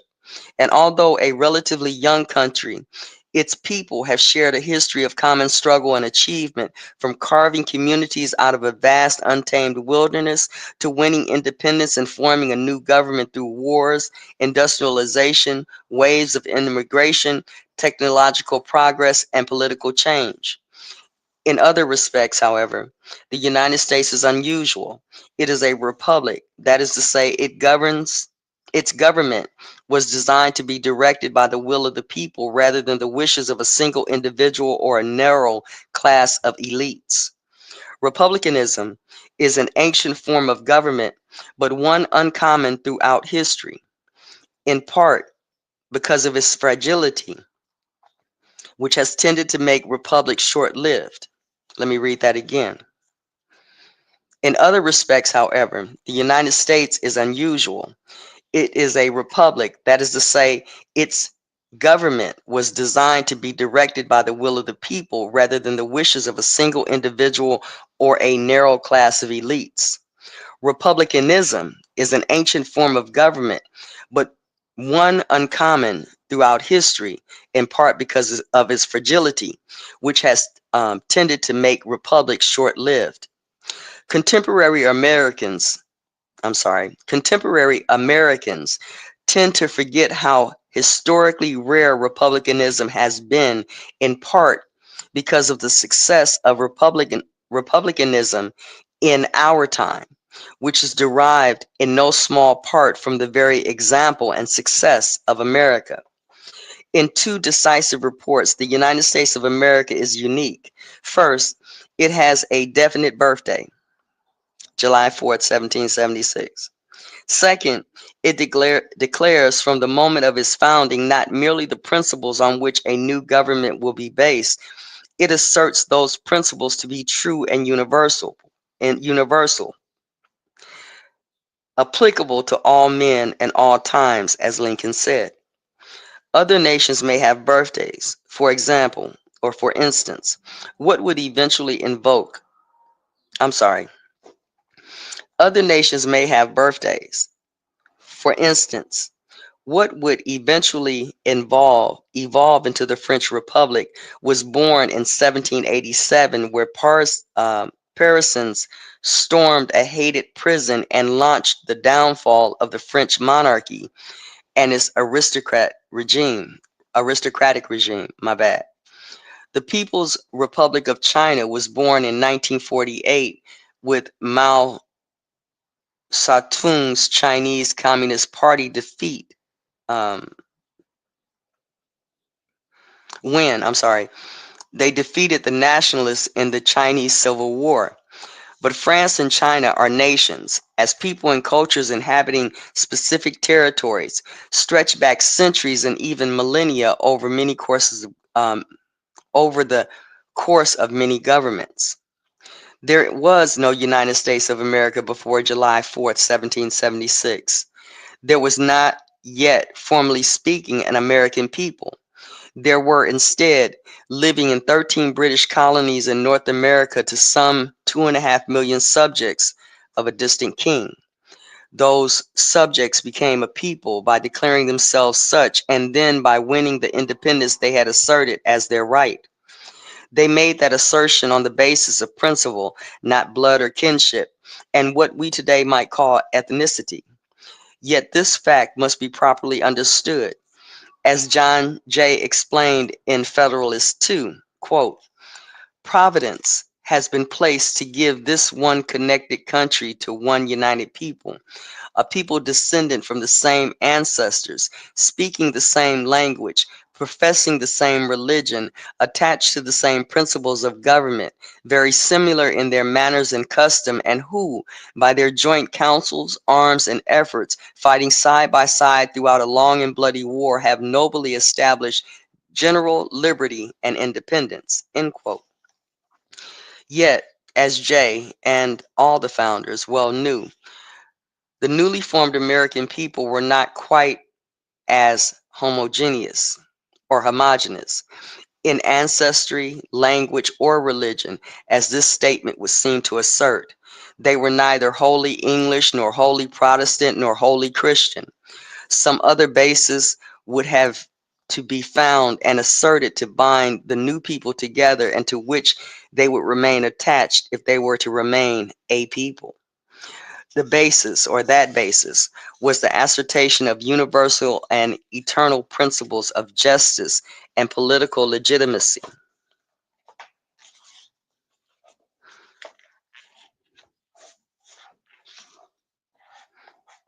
Let me read this quote by Abraham Lincoln.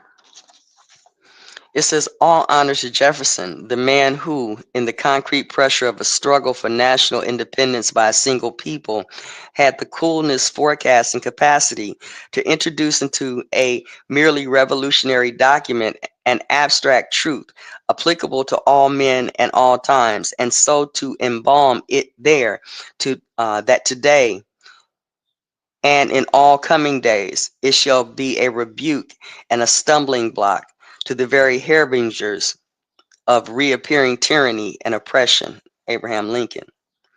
To continue the read, um, let me go back. Probably shouldn't have done that. Last sentence. That basis was the assertion of universal and eternal principles of justice and political legitimacy. But this too must be qualified. Note that Jay lists 6 factors binding the American people together, of which principle is only one, the most important or decisive one, but still only one, and insufficient by itself. The American founders understood that for republicanism to function and endure, a republic people must share a large measure of commonality in manners, custom, language, and dedication to the common good. All states, all governments make some claim to legitimacy. That is, an argument for why their existence and specific form are justified. Some dismiss all such claims to legitimacy as false, advanced to fool advance to fool the ruled into believing that their rulers' actions are justified, when in fact those actions only serve the private interest of a few. But no actual government understands itself this way, much less makes such a cynical claim in public. All actual governments rather understand themselves as just and assert a public claim as to why. At the time of the American founding, a most widespread claim was a form of divine right of kings. That is to say, the assertion that God appointed some men or some families to rule and consigned the rest to be ruled. The American founders rejected that claim. As the 18 as the 18 charges levied against King George in the Declaration of Independence made clear, our founders considered the British government of the time to be oppressive and unjust. They had no wish to replace the arbitrary government of one tyranny with that of another. More fundamentally, having cast off their political connection to England, our founders needed to state a new principle of political legitimacy for their new government. As the Declaration of Independence puts it, a decent respect to the opinions of mankind required them to explain themselves and justify their actions. They did not merely wish to assert that they disliked British rule or so were replacing it with something they liked better. They wished to state a justification for their actions and for the government to which it would give birth. That both that is both true and moral. Moral because it is faithful to the truth about things. Such a justification could only be founded in the precepts of nature, specifically human nature, accessible to the human mind but not subject to the human will. Those precepts, whether understood as created by God or simply as eternal, are a given that man did not bring into being and cannot change. Hence, the Declaration speaks of both the laws of nature and nature's God. It appeals to both reason and revelation as the foundation of the underlying truth of the document's claim for the legitimacy of this new nation. The core assertion of the Declaration and the basis of the founders' political thought is that all men are created equal. From the principle of equality and requirements for consistent natural. The core assertion of the Declaration and the basis of the founders' political thought is that all men are created equal. From the principle of equality, the requirement for consent naturally follows. If all men are equal, then none may by right rule another without his consent. The assertion that all men are created equal must also be properly understood. It does not mean that all human beings are equal in wisdom, courage, or any other virtues or talents that God and nature distribute unevenly to the human race. It means rather that human beings are equal in the sense that they are not by nature divided into castes with natural rulers and ruled. If y'all was there for the caste and class conversation, y'all know that should have hit hard right there. Thomas Jefferson liked to paraphrase the Republic political thinker Algernon Sidney, Algernon Sidney. Quote, the mass of mankind has not been born with saddles on their back, nor favored few booted and spurred, ready to ride them legitimately by the grace of God. Superiority, that's the end quote. Superiority of talent, even a superior ability to rule, is not a divine or natural title or warrant to rule. George Washington, surely one of the ablest statesmen who ever lived, never made such an outlandish claim and indeed vehemently rejected such assertions made by others about him. As Abraham Lincoln would later explain, there is no urgent need for the founders to assert into a merely revolutionary document this abstract truth applicable to all men in all times. They could simply have told the British king they were separating and left it at that. But they enlarged the scope of their declaration so that its principles would serve as a rebuke and a stumbling block to the very harbingers of reappearing tyranny and oppression. The finality of the truth that all men are created equal was intended to make impossible any return to formal or legitimate inequality, whether to older forms such as the obsolete monarchy or hereditary aristocracy, or to as yet unimagined forms we have seen in the more recent times. Natural equality requires not only the consent of the governed but also the recognition of fundamental human rights, including but not limited to life, liberty, and the pursuit of happiness, as well as the fundamental duty and obligation of all to respect the rights of others.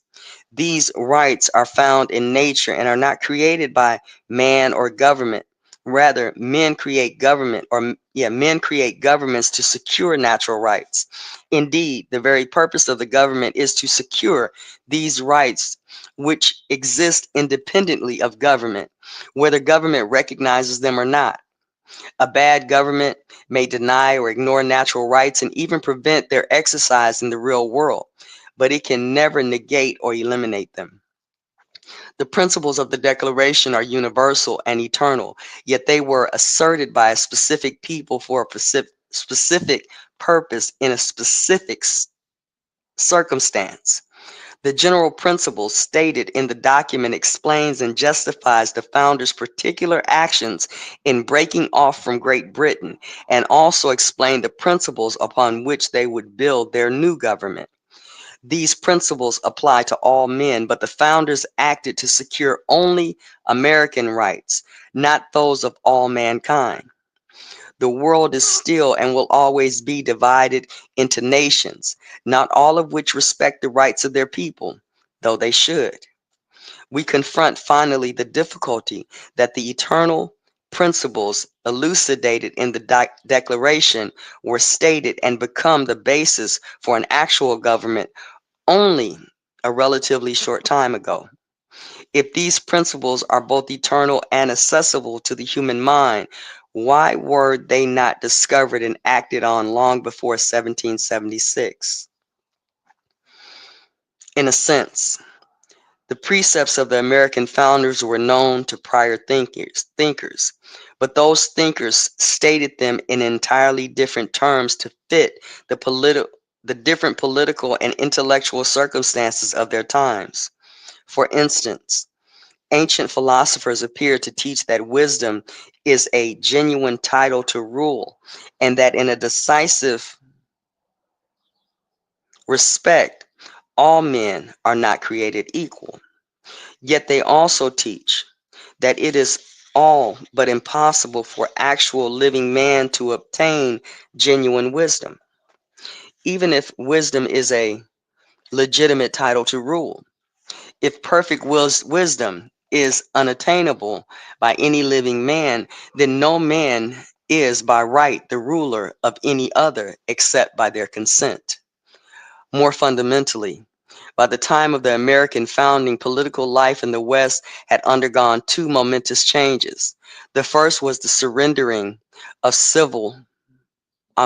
first was the sundering of civil from religious law with the advent and widespread adoption of Christianity.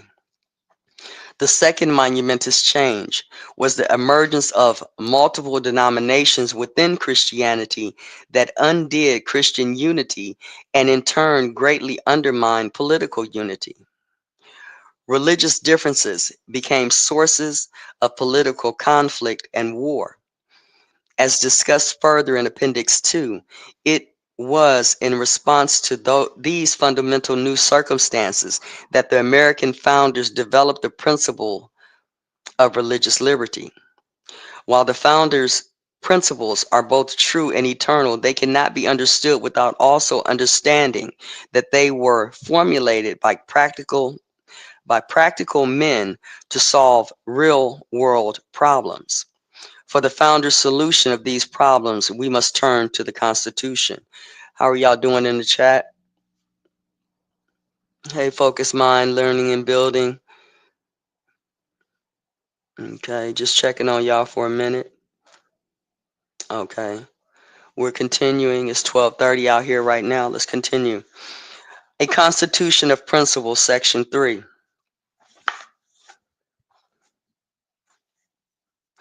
It is one thing to discern and assert the true principles of political legitimacy and justice. It is quite another to establish those principles among an actual people in an actual government here on earth. As Winston Churchill put it in a not dissimilar context, even the best of men struggle in the most just of causes cannot guarantee victory. They can only deserve it. Whew. The founders of the United States perhaps miraculously achieved what they set out to achieve. They defeated the world's strongest military and financial power and won their independence. They then faced the task of forming a country that would honor and implement the principles upon which they had declared their independence. The bedrock upon which the American political system is built is the rule of law. I'll read that again. The bedrock upon which the American political system is built is the rule of law.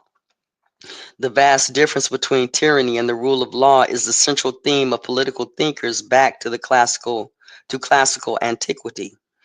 The idea that the law is superior to the rulers is the cornerstone of English constitutional thought as it developed over the centuries. The concept was transferred to the American colonies and can be seen expressed throughout colonial pamphlets and political writings, as Thomas Paine reflected in Common Sense, which reads, "For as in absolute government the king is law, so in free countries the law ought to be king, and there ought to be no other. But lest any ill use should afterwards arise, let the crown at the conclusion of the ceremony be demolished and scattered among the people whose right it is." End quote. To assure such a government, Americans demanded a written legal document that would create both a structure and a process for securing their rights and liberties and spell out the divisions and limits of the powers of government. That legal document must be above ordinary legislation and day-to-day politics. That that is what the founders meant by constitution and why our constitution is the supreme law of the land.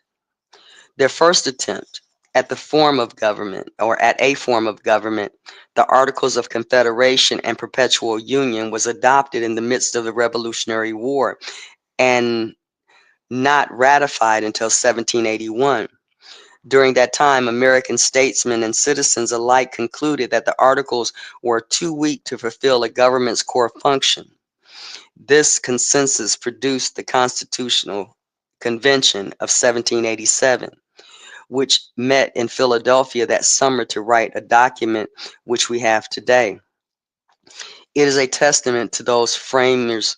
It is a testament to those framers' wisdom and skill that the Constitution they produced remains the longest continually operating written constitution in all of human history.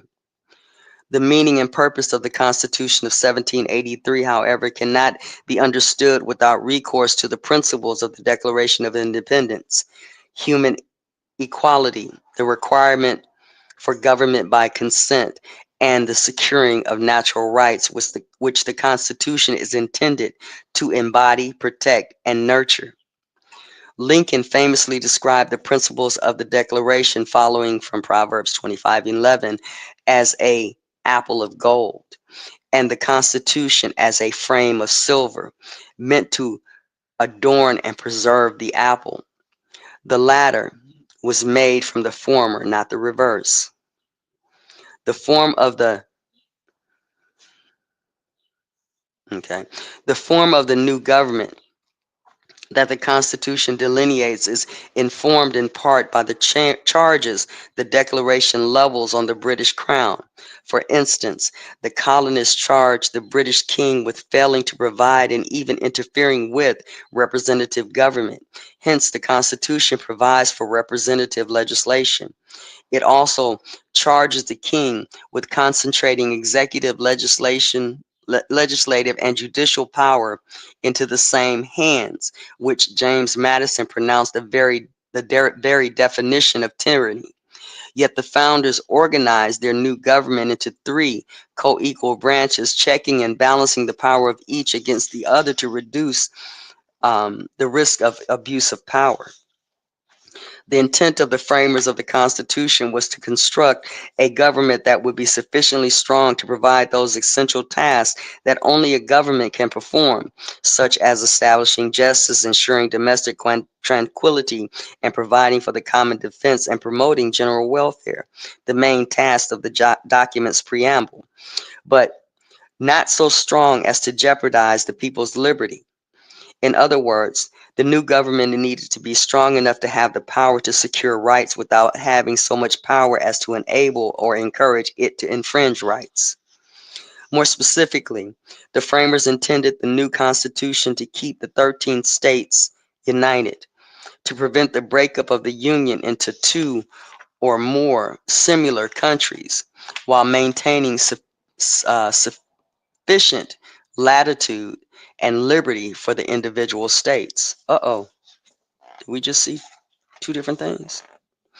Anyway, the advantage of union are detailed in the first 14 papers of the Federalists, a series of essays written to urge the Constitution's adoption, and boiled down to preventing the deterring federal adventurism in North America, avoiding conflicts between threats, achieving economies of scale, and best utilizing the diverse resources of the continent. While the Constitution is fundamentally a compact among the American people, its first 7 words are "We the people of the United States." It was ratified by special convention in the states. The people of the states admired and cherished their state governments, all of which had adopted Republican constitutions before the federal Constitution was completed.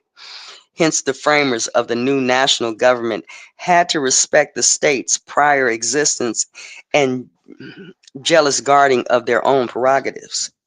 They also believed that the role of the federal government should be limited to performing those tasks that only a national government can do, such as providing for the nation's security or regulating commerce between states, and that most tasks were properly the responsibility of the states. And they believed that strong states, as competing power centers, would act as counterweights against a potentially overweening central government, in the same way that the separation of power checks and balances the branches of the federal government. For the founders, the principle the principle that just government requires the consent of the governed in turn requires republicanism, because the chief way that consent is granted to a government on an ongoing basis is through the people's participation in the political process. This is the reason the Constitution's guarantee is every state. This is the reason the Constitution guarantees to every state in this union a republic form of government. Under the United States Constitution, the people are sovereign, but the people do not directly exercise their sovereignty, for instance, by voting directly in popular assemblies. Rather, they do so indirectly through their representative institutions. That is on the on the most that is on the most basic level, a practical requirement in a republic with a large population and extent of territory. But it is also intended to be a remedy to the defects common in all republics up to that time. Let me take a quick break right now. Y'all see me wane in just a little bit. So let me check y'all out in the chat. Y'all okay over there? Take a sip. I don't know if y'all want to come up. Where we at? We on page number 8 right now. Um, it's almost like a refresher course, but clarifying some things. Indeed, I know a lot of you go, I already knew that. I know that. Okay. But sometimes I guess we have to be reminded a little bit, Because even when you think about all this hoopla about so-called melanated people can't voting, falling to the illusion of the three-fifths clause and the slavery thing, um, you can see that that is also masking, if you would, just from the reading, you can see that that's masking, if you would, um, oh my God, this idea of sovereignty, this idea of you have a right to govern yourself, this freedom, um, and I just happen to look at the way that it's been overrun in our mindsets over the course of the years. I've only been here since the 60s, so I can't speak for other people. I can only speak for what I've heard in my lifetime, but how it's overran us in our mentality and then has been replaced by this out of Africa, you perpetual slavery based on the 1619. This how our country got started, and your niggas can't be Indian shit.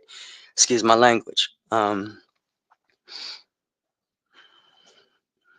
You know, I mean, in many regards, when we talk about education, we're talking about, for a lot of us, a long time ago, that we heard these stories, and then even not being able to really put our finger on certain things, um, to see if they were real, or how they went, other than the emotional hoopla that came to do afterwards. The man did this, and we're a victim of that, and racism this, and white supremacy that, and all the other bullshit. Okay, but to actually put our fingers on it in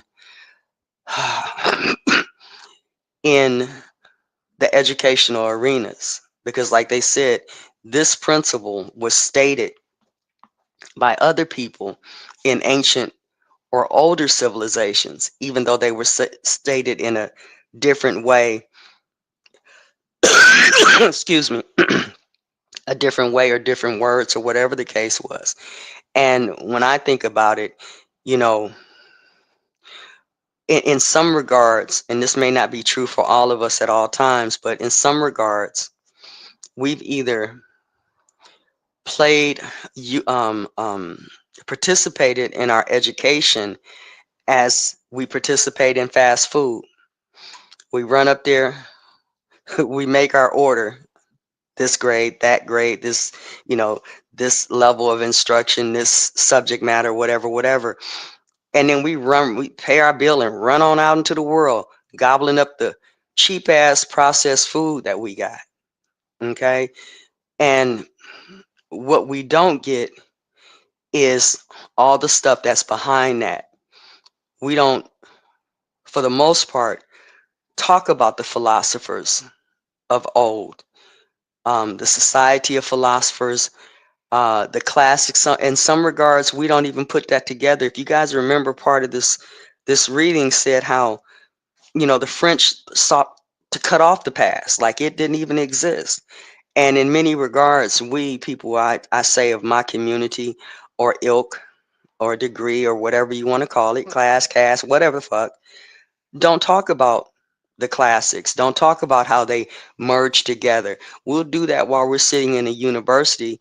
And if we're lucky enough in high school to learn a little bit about this and a little bit about that, we might talk about it then. But family, excuse my language, in some circles, people talk about punani more than they talk about philosophy. Some people talk about guns more than they talk about philosophy, drugs more than they talk about philosophy. And this shouldn't be. We shouldn't be here at this year in 2025 trying to find out who spoke Latin and where it came from, because we should already have that history. And that's only to say that those things in our knowledge bank were stripped. Okay? They were devalued.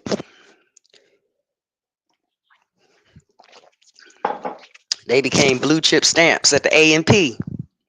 Y'all young folks don't know nothing about them blue chip stamps at the A&P. Y'all in here? Okay. What'd you say? AKA not our history, but fall in line with someone else's history. Okay. Oh, they didn't change StreamYard up a little way. Okay, I got you. Um, yeah, but I mean, for example, okay, milestones, just to use that, and I just got to jump on that for a minute. Like when they talked about sovereignty, the people are sovereign. We'll talk about sovereignty now, but not that sovereignty. Okay. Are we really talking about somebody else's history all the time? Okay. Because even when you talk about the voting aspect of this, if that's what it took to be part of the society, you see what they did. You see how they did it. And how did this Jim Crow shit get to be bigger than what's real? Okay. Because I've been called a few things, but some things I ain't had happen. I just heard it happen. Let me give you an example to a certain degree on how we can be played in our mentality on certain things and why it takes discernment and common sense in a lot of this and research because we are being called to be researchers now. We are called to be scholars and students again and not an emotional crowd that just, when they say jump, when they say boo, we jump. Okay. Um, for many of you, not you know that I've been driving trucks for 25 years. And, when Roots came out, just to use that for example, because we can talk about Sounder, we can talk about uh, a whole lot of movies that was coming across the TV, but I'll just use Roots for an example and root movies like Roots, whether it's black exploitation films or the like, or not. But at the stories from TV, the word of mouth things that were said, the news, the school, all of those played a part, plus the churches. Okay. And when I started driving, I, there was places I didn't want to go, and I didn't realize how bad the fear was that I had until I rolled down to Alabama, or no, Decatur, Georgia, I think it was somewhere down there. First year out here trucking, solo trucker, down here by myself. I'm going through these little bitty roads and this, that, and the other, and all I can see is trees and lynching, trees and lynching. Oh shit, they gonna lynch my little da da da da da da da.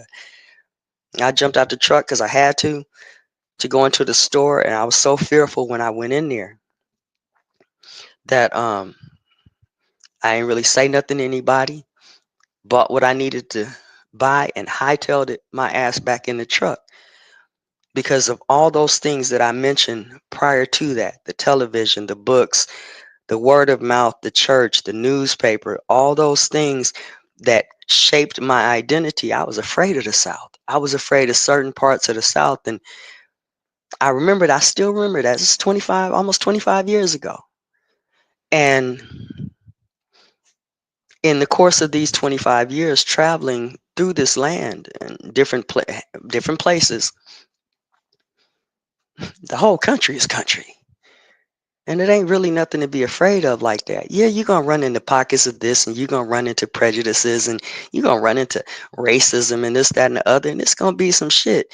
But it ain't under every rock like they want to make you believe, because that's the thing that keeps us off balance. That's the thing that causes us to constrict ourselves and pay more attention to Jim Crow than sovereignty,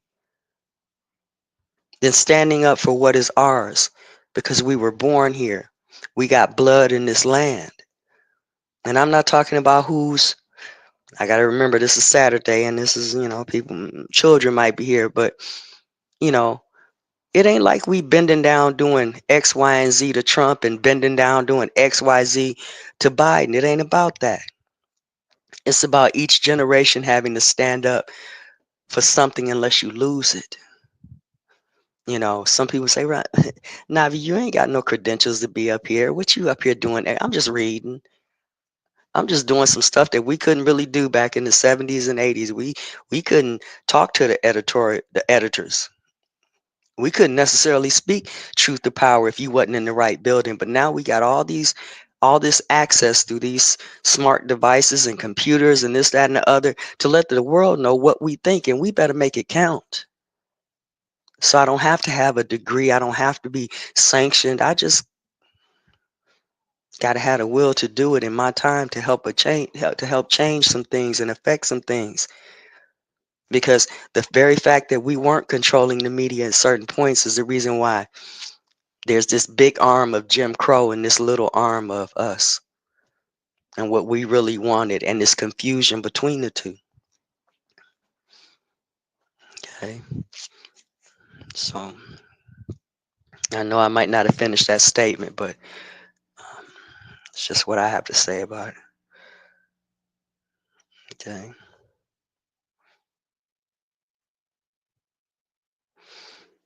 Yeah. I mean, even when you talk about going down to, just to say going down to Alabama, I didn't even know my folks came from Alabama at that time. Okay. Some of them. So, I may not agree with everything in this book to a certain extent because wherever their experiences are, their assumptions are, as the book said, that's theirs. I got my own. Okay. And we're talking about republicanism, republic. If you can keep it amidst all the opinions, because I'm pretty sure there'll be people out there that'll naysay this shit right now. Okay. To whatever extent and to whatever degree. But y'all just saw these immigrants get kicked the hell up out of here.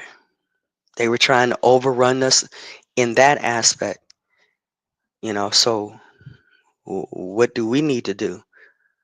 Sit on our thumbs or sit on our laurels and twiddle our thumbs? No. Take that education that you're learning, those things that you're learning about yourself, where you live, your history, and make sure some people know. Make sure our children know, because they spend more time in them school systems than they do with us, and they get more information from them school systems than they do with our own. We get a little comfortable. We forgot that we are professionals or professors or whatever. Take it how you want it. But you got to take the time to do that with the children, because if what they said about Hitler, what Hitler said was right, and if they, um, what they said about the people who write the textbooks and the teachers controlling the schools and and what people think, and there's got to be a counterbalance, especially if the whole government was set up to provide checks and balance. Y'all do know we are checking that balance too, right? Okay. So let me get back to this read. Okay. Damn it. See there, I'm sitting up here talking to y'all, didn't even hit my cigarette at all. Y'all know I got to keep my fixed up. Let me stop. Okay.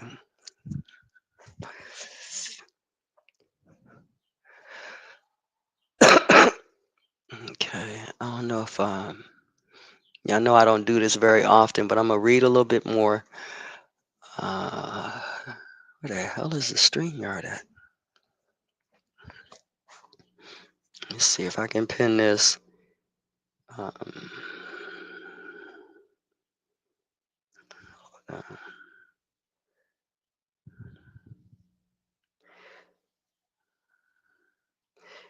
all right, this may work. This may work. It may not work. Uh, but I'm gonna put this in here, and just in case y'all wanna come up and discuss it shortly. Okay. Come on, slide your ass up in there. All right. No, I don't want to put myself out.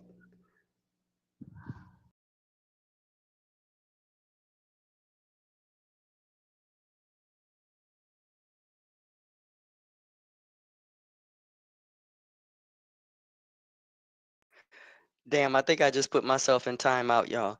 When I get a chance, I'll pin that to the top, okay? Because I can't do it right now because I actually kicked myself out trying to get it pinned. All right, so let me see where we were in here. Challenge. Small founders encountered very small and private republics. All right, right here. We are on page number 8, and I think I'm gonna make this a multi-series reading. I know it's not that many pages, um, but you know, reading out loud can get a little tiring. We'll try to read a few more pages and maybe get to,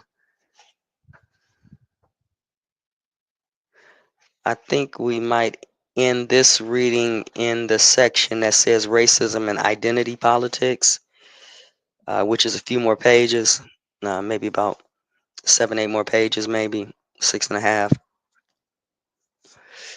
And then I'll come back and try to read the rest of this again at a later time. I don't want to do too much sitting up here because it's Saturday. We got shit to do. Seven might want to go to the park today. All right, y'all good? What you said? How did I put myself out? What did you say?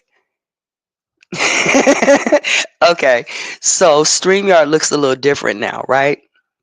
So watch this. This comment, there's a link for this comment right here that's sitting on my screen. Okay, for that comment.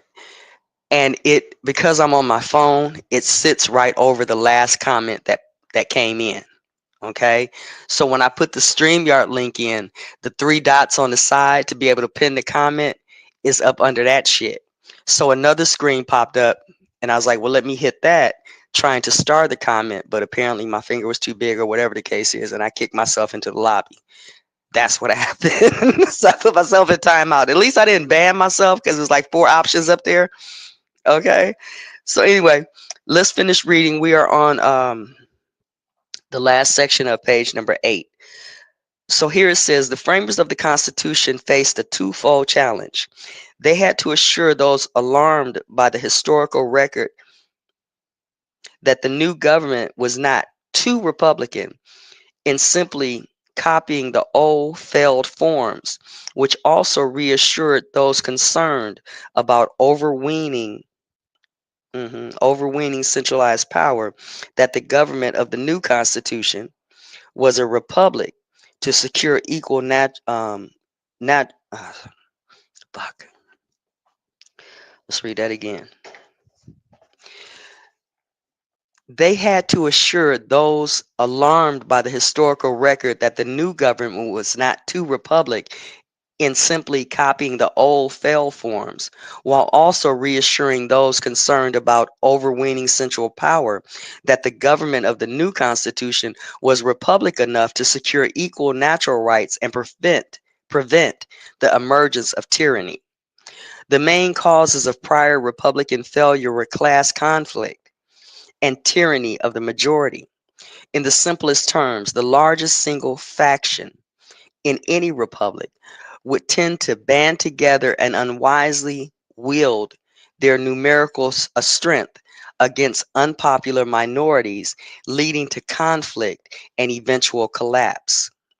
The founders' primary remedy was union itself. Against the old idea that the republics had to be small, the founders countered that the very smallness of prior republics all but guaranteed their failure. In small republics, the majority can more easily organize itself into a dominant factor.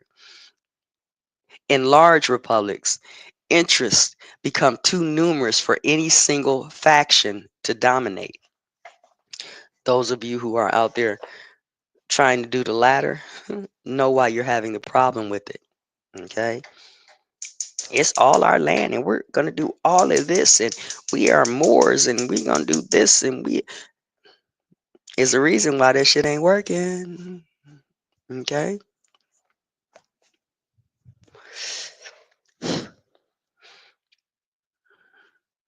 The inherent or potential partisan unwisdom of a dominant faction also will be tempered by representative government. Rather than the people acting as a body, the people would instead select office holders to represent them. This would, quote, refine and enlarge the public view by passing them through a medium of a chosen body of citizens whose wisdom may best discern the true interest of their country and whose patriotism and love of justice would be least likely to sacrifice it to temporary or partial considerations. That was from the Federalist number 10.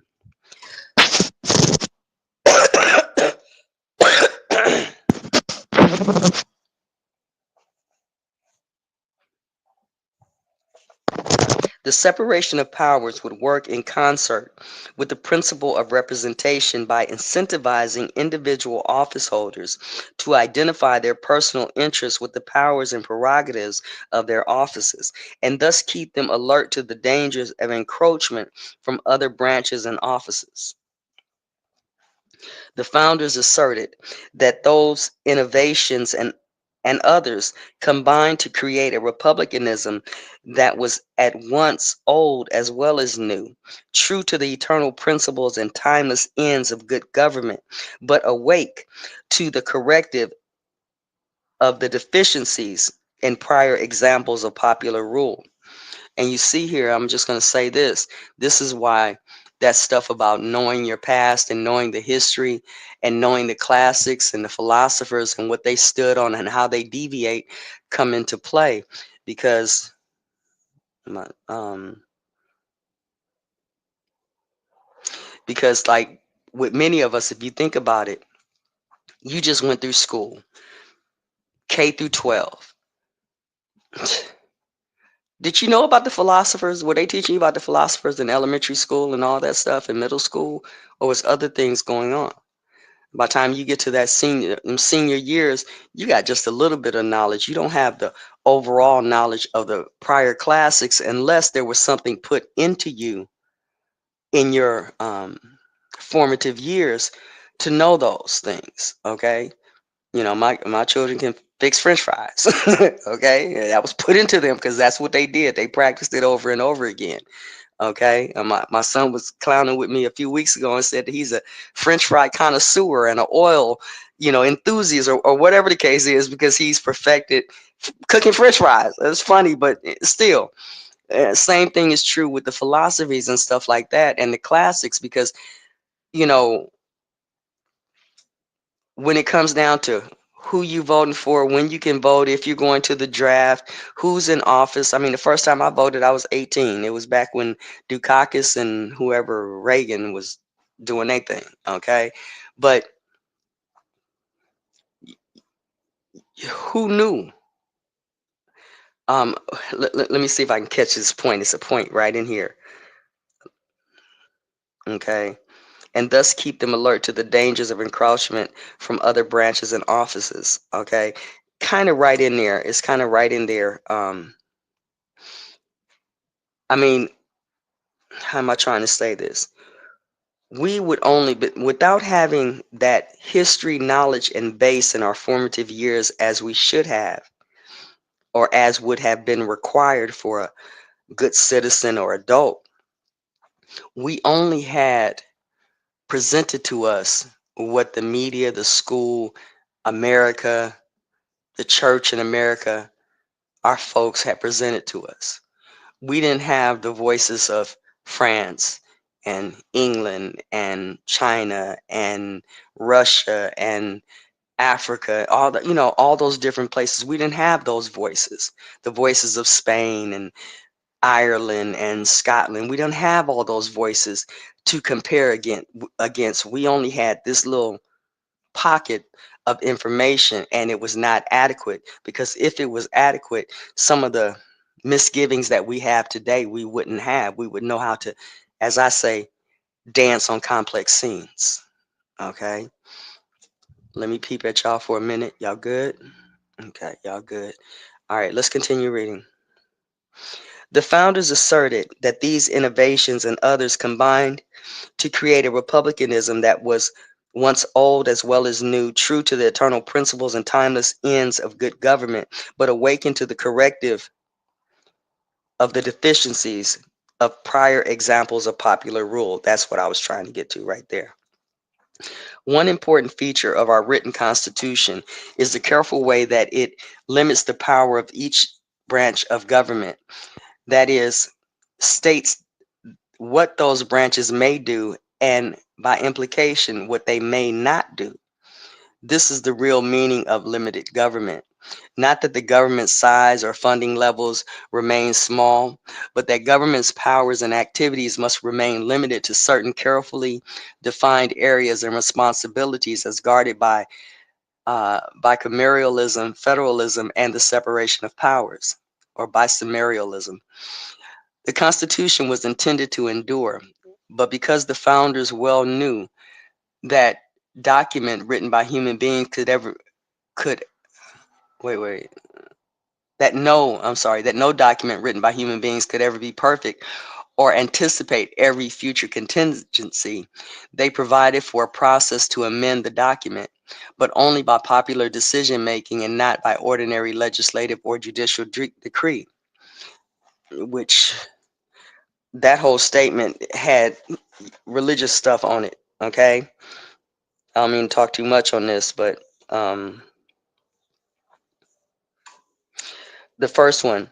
But because the founders well knew that no document written by human beings could ever be perfect and anticipate every future contingency, this is where we start to when you compare that just for the most simplest part to the infallible word of God.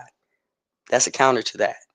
That's where that is, but where's the rest of it? Okay, because many of us take on the religiousness to say, yes, the word of God is infallible, and then we superimpose that on other things to think that that's infallible too, or don't understand how the two don't ever measure up, because no document created by human beings can be infallible. Okay,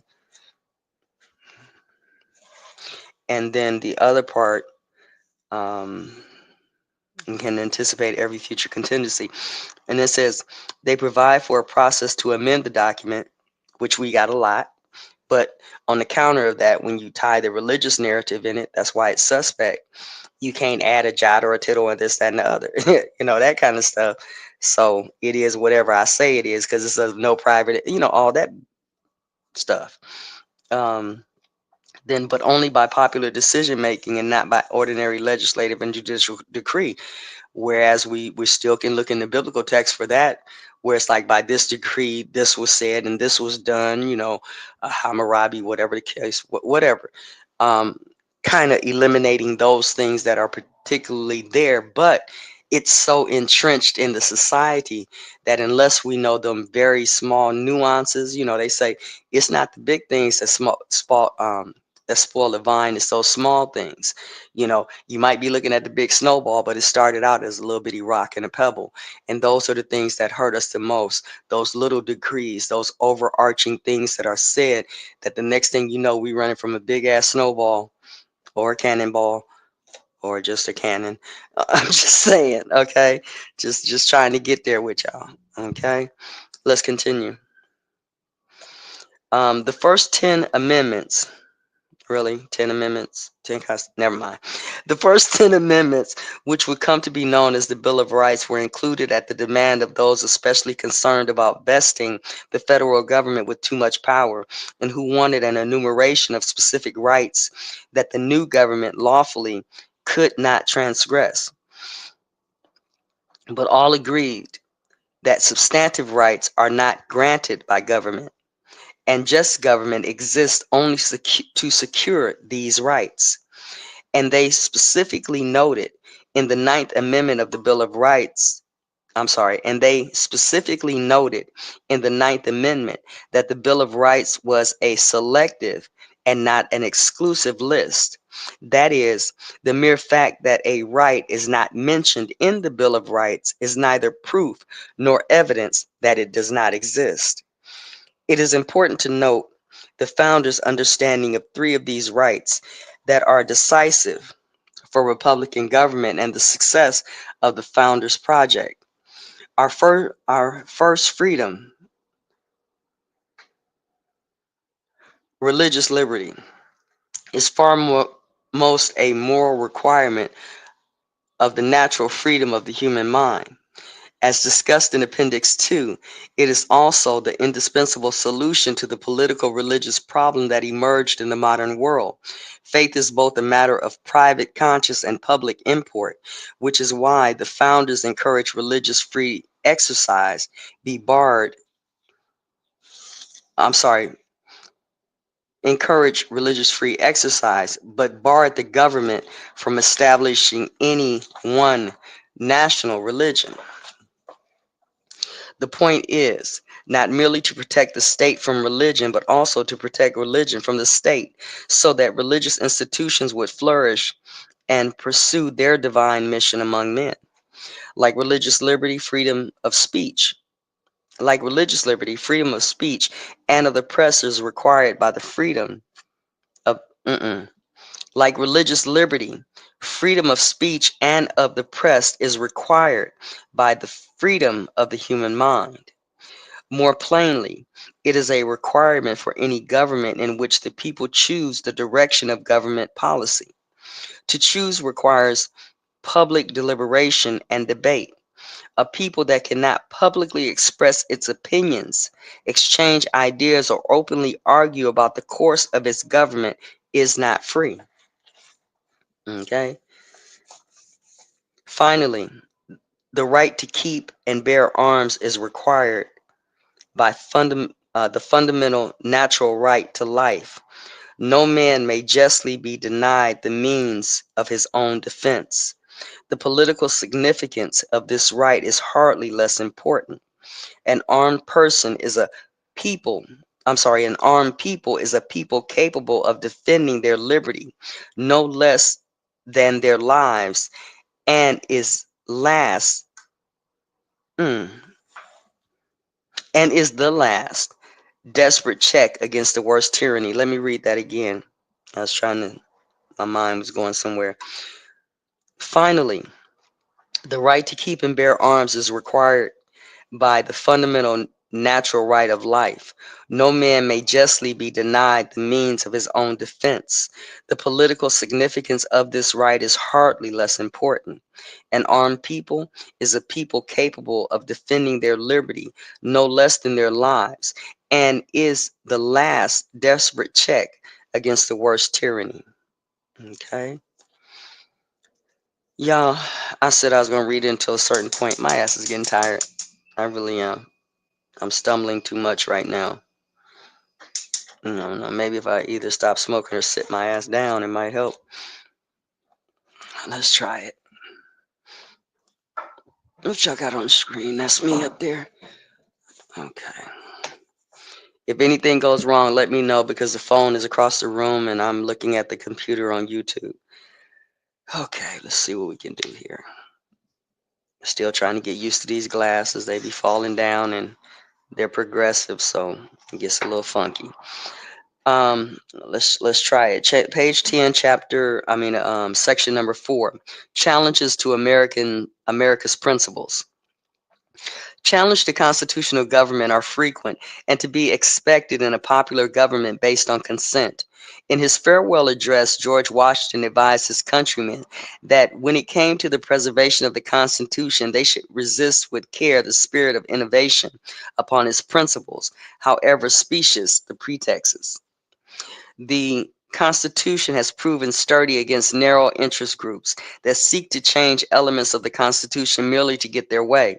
At the same time, it is important to note that by design, there is room in the Constitution for significant change and reform.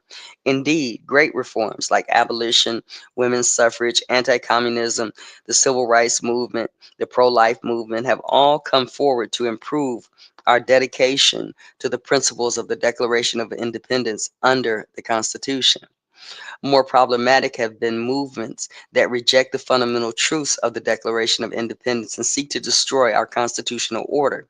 The arguments, tactics, and names of these movements have changed, and the magnitude of the challenge has varied, yet they are all united by adherence to the same falsehood that people do not have equal worth and equal rights. At the infancy of our republic, the threat was a despot. despotic king who violated the people's rights and overthrew the colonists' long-standing tradition of self-government. After dedications of struggle, and the colonists succeeded in establishing a more perfect union, founded not upon the capricious whims of a tyrant, but republican laws and institutions founded upon self-evident and eternal truths. It is the sacred duty of every generation of American patriots to defend this priceless inheritance. Okay. Subsection slavery. Here we go. The most common charge leveled against the founders and hence against the country itself is that they were hypocrites who did not believe in their stated principles, and therefore the country was built, they built rest on a lie. Thus, this charge is untrue, and it has done enormous damage, especially in recent years, with a devastating effect on our civil unity and social fabric. Many Americans labor under the illusion that slavery was somehow a uniquely American evil. It is essential to insist on, at the onset, that the institution be seen in a much broader perspective. It is very hard for people brought under the comforts of modern America in a time in which the idea that all human beings have inviol- inviolable rights and inherent dignity is almost taken for granted, to imagine the cruelties and enormities that were endemic in earlier times. But the fortunate, mm-mm, hold on a second. Let's start that over. Many Americans labor under the illusion that slavery is somehow a uniquely American evil. It is essential to insist at the onset that the institution be seen in a much broader perspective. It is very hard for people brought under the comforts of modern America in a time in which the idea that all human beings are have inviolable rights and inherent dignity is almost taken for granted, to imagine the cruelties and enormities that were endemic in earlier times. But the unfortunate fact is that the institution of slavery has been more the rule than the exception throughout human history. It was the Western world's repudiation of slavery only just beginning to build at a time of the American Revolution, which marked the dramatic sea change in moral sensibilities. The American founders were living on the cusp of this change in a manner that's that straddled two worlds. George Washington owned slaves but came to detest the practice and wished for a plan adopted for the abolition of it. But by the end of his life, he freed all the slaves in his family estate. Thomas Jefferson also had slaves and yet included in his original draft of the Declaration a strong condemnation of slavery, which was removed at the instance of certain slave-holding delegates. Inscribed in marble at his memorial in Washington, D.C. is Jefferson's foreboding reference to the injustice of slavery. Quote, I tremble for my country when I reflect that God is just, that his justice cannot sleep forever, end quote. James Madison saw to it that at the Constitutional Convention, that even when the Constitution compromised with slavery, it never used the word slave to do so. No mere semantics. He insisted that it was wrong to admit in the Constitution the idea that there could be property in men. Indeed, the compromises at the Constitutional Convention were just that, compromises. The Three-Fifths Compromise was proposed by an anti-slavery delegate to prevent the South from counting their slaves as whole persons for purposes of increasing their congressional representation. The so-called Fugitive Slave Clause, perhaps the most hated protection of all, accommodated pro-slavery delegates, but was written so that the Constitution did not sanction slavery in the states where it existed. There is also the provision in the Constitution that forbade any restriction of a slave trade that forbade any restriction of the slave trade for 20 years after ratification, at which time Congress immediately outlawed the slave trade. The First Continental Congress agreed to discontinue the slave trade and boycott other nations that engaged in it, and the Second Continental Congress reaffirmed this policy. The Northwest Ordinance, a pre-Constitution law passed to govern the Western territories and passed again by the First Congress and signed into law by President Washington, explicitly banned slavery from those territories and from any states that might be organized there. Above all, there is the clear language of the Declaration itself. We hold these truths to be self-evident that all men are created equal. The founders knew slavery was incompatible with that truth. It is important to remember, and let me add here also, that when you go to the American, um, mm,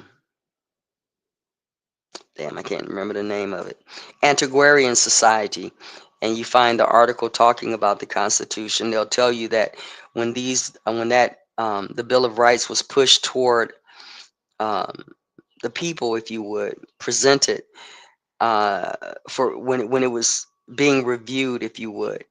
There was no pushback on that document at first, and it was rolling through like like they wanted it to, if you would.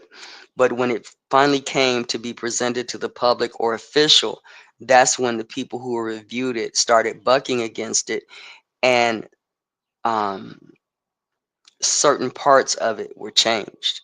Okay, so we really don't know what the original were down near the bottom of that document, meaning the Bill of Rights, because they removed it. At least I don't know. Maybe somebody else knows, but it was changed. Let's continue. Mm, okay, I think I'm right here. It is important to remember that as the question of practical politics, no durable union could have been formed without a compromise among the states on the issue of slavery. It is reasonable to believe that slavery could have been abolished sooner had the slave states not been in a union with the free, perhaps. But what is monumentous is that the people that included slaveholders founded their nation on the preposition that all men are created equal. Why? So why did they say that without immediately abolishing slavery? To establish the principle of consent as the ground of all political legitimacy and to check against any possible future drift away or return to despotism for sure. But also, in Lincoln's word, quote, to declare the right so that the enforcement of it might follow as fast as circumstances should permit, end quote.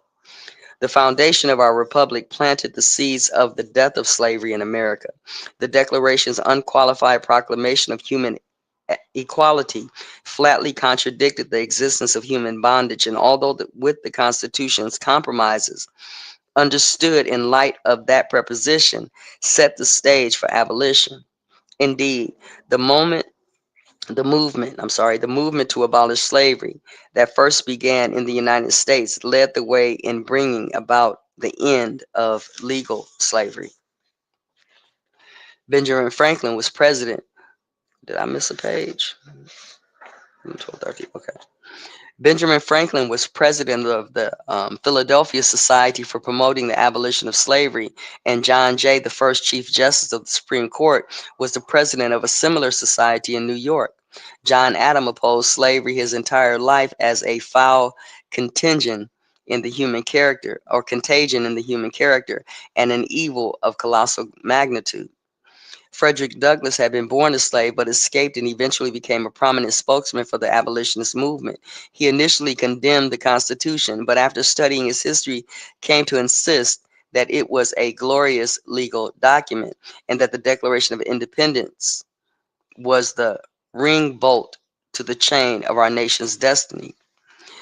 And yet, over the course of the first half of the 19th century, a growing number of Americans increasingly denied the truth at the heart of the founding. Senator John C. Calhoun of South Carolina famously rejected the Declaration's principle of equality as the most dangerous of all political error and a self-evident lie. He never doubted that the founders meant what they said. To this rejection, Calhoun added a new theory in which rights inhere not in every individual by the laws of nature and nature's God, but in groups or races according to historical evolution. This new theory was developed to protect slavery. Calhoun claimed it was a positive good and specifically to prevent lawful majorities from stopping the spread of slavery into federal territories where it did not exist. Quote, in the way our fathers originally left the slavery question, the institution was in the course of ultimate extinction, and the public mind rested in the belief that it was in the course of ultimate extinction. Okay, same thing. End quote. Abraham Lincoln observed in 1859, quote, all I have asked and desired anywhere is that it should be placed back again that it should be placed back again upon the basis that the fathers of our government originally placed it upon, end quote. This conflict was resolved, but at a cost of more than 600,000 lives. Constitutional amendments were passed to abolish slavery, grant equal protection under the law, and guarantee the right to vote regardless of race. Yet the damage done by the denial of core American principles and by the attempted substitution of a theory of groups' rights in their place proved widespread and long lasting. These indeed are the direct ancestors of some of the destructive theories that today divide our people and tear at the fabric of our country. Next section, progressivism.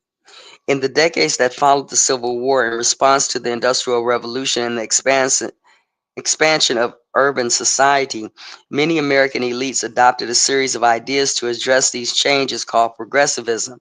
Although not all of one piece and not without its practical merits, the political thought of progressivism held that the times had moved far beyond the founding era and that contemporary societies was too complex any longer to be governed by principles formulated in the 18th century. To use a contemporary analogy, progressives believe that Americans' original software, the founding documents, were no longer capable of operating America's vast, more complex hardware. The advanced industrial society that had emerged since its founding. More significantly, the progressives held that truths were not permanent, but only relative to their time. They rejected the self-evident truth of the declaration that all men are created equal and are endowed equally either by nature or by God with unchanging rights. As one prominent progressive historian wrote in 1922, quote, to ask whether the natural rights philosophy of the Declaration of Independence is true or false is essentially a meaningless question, end quote. Instead, progressives believe that there were only group rights that are that are constantly redefined and changed with the times. Indeed, society has the power and obligation not only to define and grant new rights, but also to take old rights away as the country develops. Based on the false understanding of rights, the progressives designed a new system of government. Oh, shit. Instead of securing fundamental rights ground in nature, government operating a new theory of the living constitution should constantly evolve to secure evolving rights. In order to keep up with these changes, government would be run more and more by credentialed managers who would direct society through rules and regulations that mold to the currents of the times.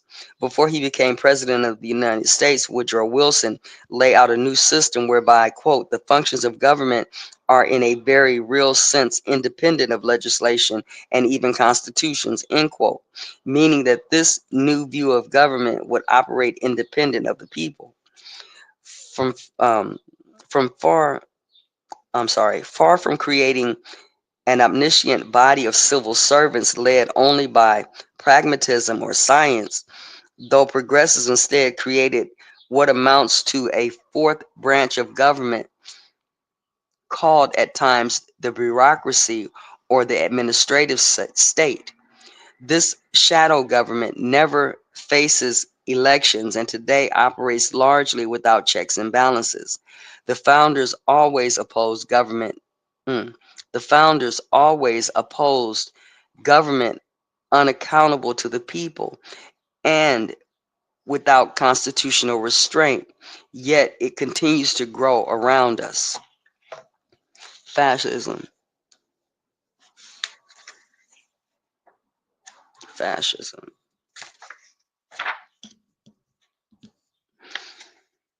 The principles of the next section, fascism. The principles of the Declaration have been threatened not only at home. In the 20th century, two global movements threatened to destroy freedom and subject mankind to a new slavery. Though ideological cousins, the forces of fascism and communism were bitter enemies in their wars to achieve world domination.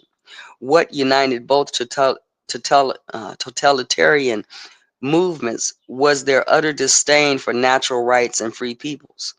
Fascism first arose in Italy under the dictatorship of Benito Mussolini, largely in response to the rise of Bolshevism in Russia. Like the progressives, Mussolini sought to centralize power under the management of so-called experts. All power, corporate and political, would be exercised by the state and directed toward the same goal.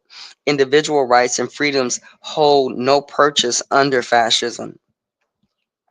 In principle is instead, in Mussolini's words, quote, everything in the state, nothing outside of the state, nothing against the state, end quote.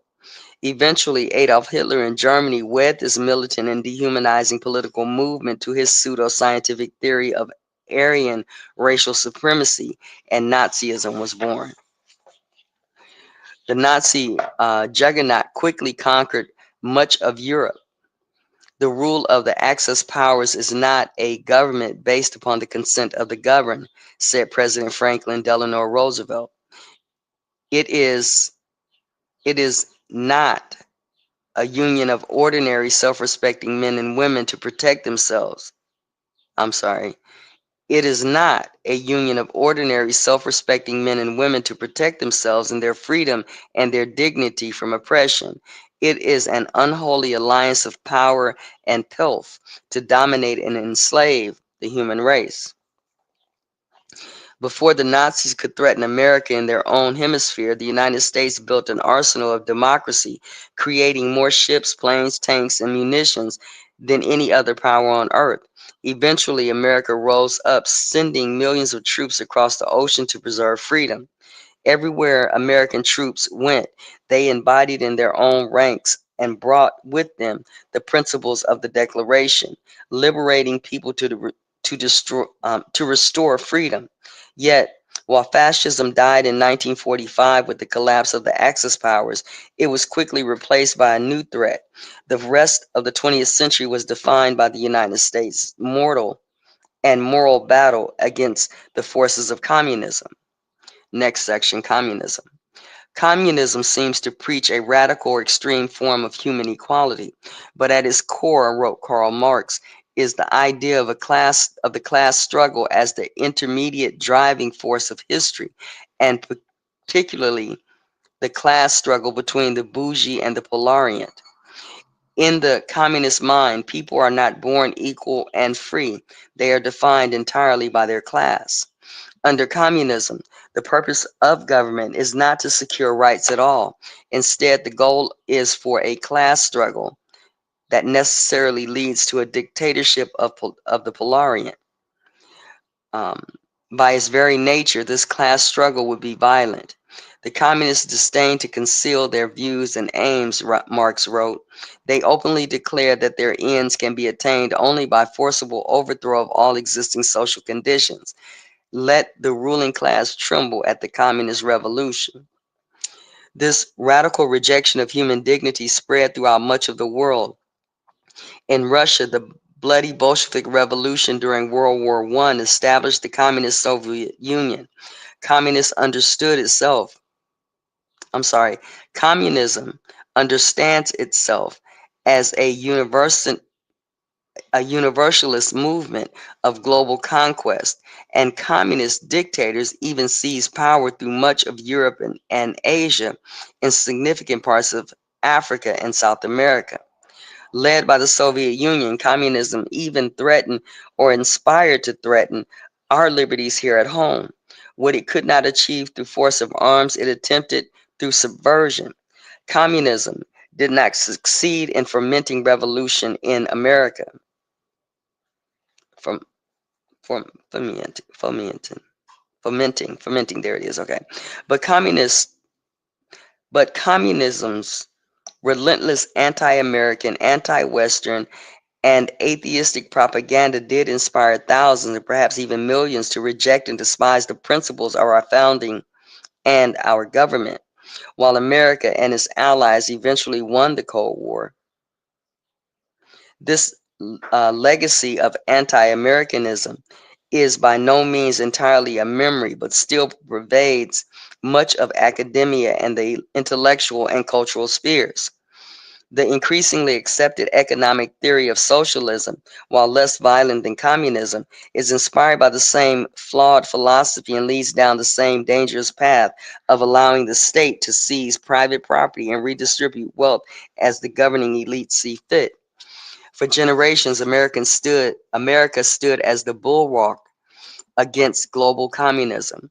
Our Cold War victory was owing not only to our superior technology, economy, and military. Our Cold War victory was owing not only to our superior, okay, whatever. In the end, America won because the Soviet Union was built on a lie. As President Ronald Reagan said, I have seen the rise of fascism and communism, but both theories fail. Both deny those God-given liberties that are the inalienable right of each person on this planet. Indeed, they deny the existence of God. Last part, you guys. We're going to do this racism and identity. Take a quick peek. Oh, shit. No, babies. We're going to go ahead and run to the conclusion. God damn it. Where's the conclusion at? Right there. Okay. A few more pages. Racism and identity politics. The 13th Amendment to the Constitution passed after the Civil War brought an end to legal slavery. Blacks enjoyed a new equality and freedom, voting and holding elective office in states across the Union. But it did not bring an end to racism or to the unequal treatment of blacks everywhere. Despite the determined efforts of the post-war Reconstruction Congress to establish civil equality for freed slaves, the postbellum South ended up devolving into a system that was hardly better than slavery. The system enmeshed freedmen in relationships of extreme dependency and used poll taxes, literacy tests, and the violence of vigilante groups like the KKK or Ku Klux Klan to prevent them from exercising their civil rights, particularly the right to vote. Jim Crow laws enforced the strict segregation of the races and gave legal standing in some states to the pervasive subordination of blacks. It would take a national movement comprised of people from different races, ethnicities, nationalities, and religions to bring about an American fully committed to ending legal discrimination. The civil rights movement culminated in the 1960s with the passage of three major legislative reforms affecting segregation, voting, and housing rights. It presented itself and was understood by the American people and consistent with the principles of its founding. Quote, when the architects of our republic wrote the magnificent words of the Constitution and the Declaration of Independence, they were signing a promissory note to which every American was to fall heir. Martin Luther King Jr. Okay, heir Martin Luther King Jr. said in his "I Have a Dream" speech, and we found out, if true, that Martin Luther King wasn't the one that wrote that speech just yesterday. Okay, or a couple days ago, if you would. Um, I gotta say this before I forget. Okay, I'm looking at this here where they go through these isms, if you would, and starting off at this kind of slave narrative and voting, who's got representative government with the republic, if you would, um, versus the old way, and trying to maintain that, you know, that equality for all. Okay, and then as we saw the communism, the progressivism, the communism, the fascism, socialism, as we see all of that come up, and now we're into the 60s, the 1960s, looking at them fighting against discrimination. What I'm looking at, because they say that the Constitution and what they did, being that the Bill of Rights didn't have the force to run a government, if you would, but knowing that the Constitution was a progressive document that would constantly need to be amended and strengthened, if you would, not destroying its foundational principle, that when we get down here to discrimination, we are literally just dealing with the same people that didn't want this to come through in the beginning. But I don't want us to get stuck in the mindset of these old boogeymen. I want us to understand what all is attached to it. Okay, and to do that, you have to understand where it's going. Okay, where it's going, because in one aspect, I'm thinking that when we're looking at the civil rights movement, and that we always go back to these black power politics of the 60s and 70s on this "we black and we proud" shit, that we are stuck in a narrative. We're stuck at a place not understanding the progression of the people who wanted um, other people to be ruled from the very onset, as the United States of America was a new thought that has lasted a long time. What's all entitled in that? Let me put it this way, and I can't identify each one right now, just a thought that came up. Let me identify this. Okay, so at one point, you just got land. Mm, it's just a patch of land. And then you decide to write something on it like a house, and you build a foundation, and you start putting the walls together. And somebody said, that building is in my way. I can't see what I used to see and do what I used to do. Now I got to walk around some shit that you created on the land. Okay. Well, once you create the house, what are they going to try to you furnish the house? Hey, we need this and we need that and we need windows and we need a roof and a driveway and a car and all the things that go along with this. But these people who are your neighbors come in and go, "Oh, you got a nice house, but it's still in my way. But if I can't get rid of it, let me control it." And here's the fight of the founding documents of all people being created equal. Okay, if you can see what I'm saying. So in this, um, it's like I have a right to the walls and the floor and the roof and the pots and the pans and the windows and the doors and all of this stuff. And as time goes on, each one of those things that they're thinking that they have a right to, in that they're governing people, that they are destined to rule, the rights of kings, this, that, and the other, all of those things have to be dismantled. So what we see in the 19th century, if you would, with this "we can't vote" thing, and having a right to vote, having full participation in representative government, coming up against the Jim Crow era where we couldn't do such, into the late 60s and 70s, we're looking at people trying to take shit out the house. Okay, um, trying to replace what was put there by the founding fathers with some shit that they wanted to put there. I'm gonna say it this way: who wasn't strong enough to burn the house down in the first place? Okay, And I know that might mess with some people's sensibilities and stuff. So I'm thinking that discrimination from the 60s, that discrimination, civil rights from the 60s that we were dealing with was merely just another fixture inside the house that if I can't get this, I'll get that. Okay. If I can't hit you straight in your mouth, I'm gonna hit the next person standing next to you. Okay, because if I keep on pummeling on him, you're gonna be distracted. They're gonna be distracted, and eventually I'm gonna win this house. But we have to look at what the founding document was saying: all men are created equal. So what I want to say here, just to put this in this perspective, I know I'm being a little wordy about this, and I know you guys might not see what I'm saying. What else is it that as we progress in the future without destroying the Constitution, but as we progress in the future, what else is it that we have to attach or maintain, if you would? Would it be the technology that they talked about here? You know, superior technology, the economics that we talked about here. Okay, yes, especially the education, because we know we got duped by that. Okay, so as we go forward, we have to make sure that we address those avenues, just like they built it with five sides and three houses and whatever it is. It's the same thing. You're going to be attacked on each one of those levels. You need to look at each one of those levels as you go through, not just staying main in this, oh, we victims and they didn't treat us right and the white man this and discrimination that. No, no, put that shit aside and get to work. Okay, the work of all men are created equal.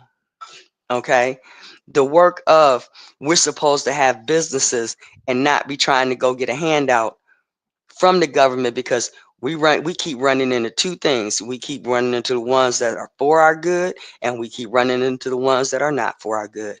So I think the whole thing about this, to deal with the education, the economics, and the technology, is basically that business mindset that is there. But don't let the so-called progressives, if you would, cloud your mindset, because even in here, when I was listening to what they said about the progressives, it had to do with what was going on with Mussolini and Hitler and all that stuff over there, and them taking democracy over there. Okay, it was an entity that was formed to deal with a situation of an era that was happening over there as far as democracy is concerned. Don't get duped by the two. Okay. I hope that made sense. Y'all still here? I don't know if y'all still here or not. Let me go find my phone. Okay, a few of y'all still here. Okay. All right. I hope that made sense to some people. And I know I think some people really caught it. But so let's go back to this.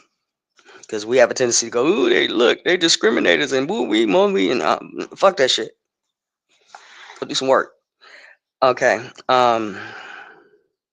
Read the last paragraph and then we'll continue. It says it would take a national movement composed of people from different races, ethnicities, nationalities, and religion to bring about an American fully committed to ending legal discrimination. Okay, we're talking legal shit too. So anyway, the civil rights movement culminated in the 1960s with the passage of three major legislative reforms affecting segregation, voting, and housing rights. It presented itself and was understood by the American people as consistent with the principles of the founding.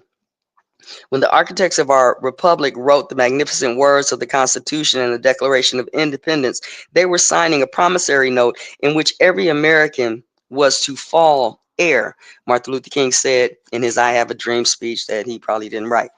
This note was the promise that all men, yes, black men as well as white men, would be guaranteed inalienable rights to life, liberty, and the pursuit of happiness. That's just dealing with discrimination, okay?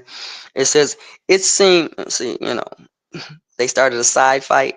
We went over there fighting it, okay? But anyway, it seemed finally that America's nearly 2-century effort to realize fully the principles of the Declaration had reached its culmination. But the heady spirit of the original civil rights movement, whose leaders forcibly quoted the Declaration of Independence, the Constitution, and the rhetoric of the founders, of of Lincoln proved to be short-lived. The civil rights movement was almost immediately turned to programs that ran counter to the lofty ideals of the founders. The ideas that drove this change had been growing in America for decades, and they distorted many areas of policy in the half century that followed.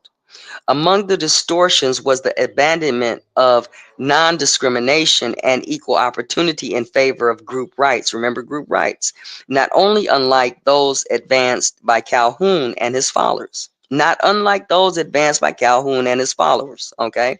The justification for reversing the promise of colorblind civil rights was that past discrimination requires present effort or affirmative action in the form of preferential treatment to overcome long accrued inequalities. Those forms of preferential treatment built up in our system over time, first in administrative rulings, then executive orders, later in congressionally passed laws, and finally were sanctified by the Supreme Court. Today, far from a regime of equal natural rights for equal citizens enforced by the equal application of the law, we have moved toward a system of explicit group privilege that, in the name of social justice, demands equal results and explicitly sorts citizens into protected classes based on race and other demographic categories. Eventually, this regime of formal inequality would come to be known as identity politics. The stepchild of earlier rejections of the founding identity politics discussed in Appendix 3 values people by characteristics like race, sex, and sexual orientation, and holds that new times demand new rights to replace the old. This is the opposite of King's hope that his children would live in a nation where they would not be judged by the color of their skin, but the content of the character, and denies that all are endowed with the inalienable rights of life, liberty, and the pursuit of happiness. Identity politics makes it less likely that racial reconciliation and healing can be obtained by pursuing Martin Luther King's dream for America and upholding the highest ideals of our Constitution and our Declaration of Independence. Yeah, they ain't gonna trap on that. But anyway, next section. Hope y'all got what that was. Next section, the task of renewal. And we got a few pages to go through here. I'm still in there, y'all. I'm still in there. Okay. They're going to conclude with Frederick Douglass over there. Section number 5, the task of national renewal. All the good news we see around us, from the physical infrastructure to our high standards of living to our exceptional freedoms, are direct results of America's unity, stability, and justice, all of which in turn rest on the bedrock of our founding principles. Yet today, our country is in danger of throwing this inheritance away. The choice before us is now clear, or I'm sorry, the choice before us now is clear. Will we choose the truths of the Declaration, or will we fall prey to the false theories that have led to many nations, that have led too many nations to tyranny? Is it our mission, all of us, to restore our national unity by rekindling a brave and honest love for our country, and by raising new generations of citizens who not only know the self-evident truths of our founding, but act worthy of them? This great project, and that wasn't a question, I stuck the question mark in there. This great projection of national renewal depends upon true education, not merely training in particular skills, but the formation of citizens. To remain a free people, we must have the knowledge, strength, and virtue of a free people. From families and schools to popular culture and public policy, we must teach our founding principles and You can add to that what you will here, okay? And the character necessary to live out those principles. This includes restoring patriotic education that teaches the truth about America. That doesn't mean ignoring the faults of our past, but rather viewing our history clearly and wholly with reverence and love. We must also prioritize personal responsibility and fulfilling the duties we have toward one another as citizens. Above all, we must stand up to the petty tyrants in every sphere who demand that we speak only for America's sins while denying her greatness. At home, in school, at the workplace, and in the world, it's the people, the and only the people who have the power to stand up for America and defend our way of life. Okay. Um, the next section they're going to get into is the role of the family. Um, I'm just gonna say, some of us don't like mustard on our hot dog. Okay, mustard's a good thing. Some people like it in their chicken. Just hold the mustard on this, because we have them leanings and gleanings. Again, patriotism is what you call it, not what they call it. Just like when we talk about the role of the family, to me, I think this next section may just reek of some shit that's going to ruffle my feathers. Okay. It may or may not, but that's the way I'm suspecting this next section is going to go. And it's a brief section, but here we go. Okay. Common sense, discernment, and, personal preference. Anyway, the role of the family, by their very nature, families are the first educators, teaching children how to treat others with respect, make wise decisions, exercise patience, think for themselves, and steadfastly guard their God given liberties. It is good mothers and fathers above others who form good people and good citizens. I can agree. This is why America's founding fathers often echoed the great Roman statesman Cicero in referring to the families as a seminary of the republic. They understood that the habits and morals shaped in the home determine the character of our communities and the ultimate faith of our country. When children see their mother and father hard at work, they learn the dignity of labor and reward of self-discipline.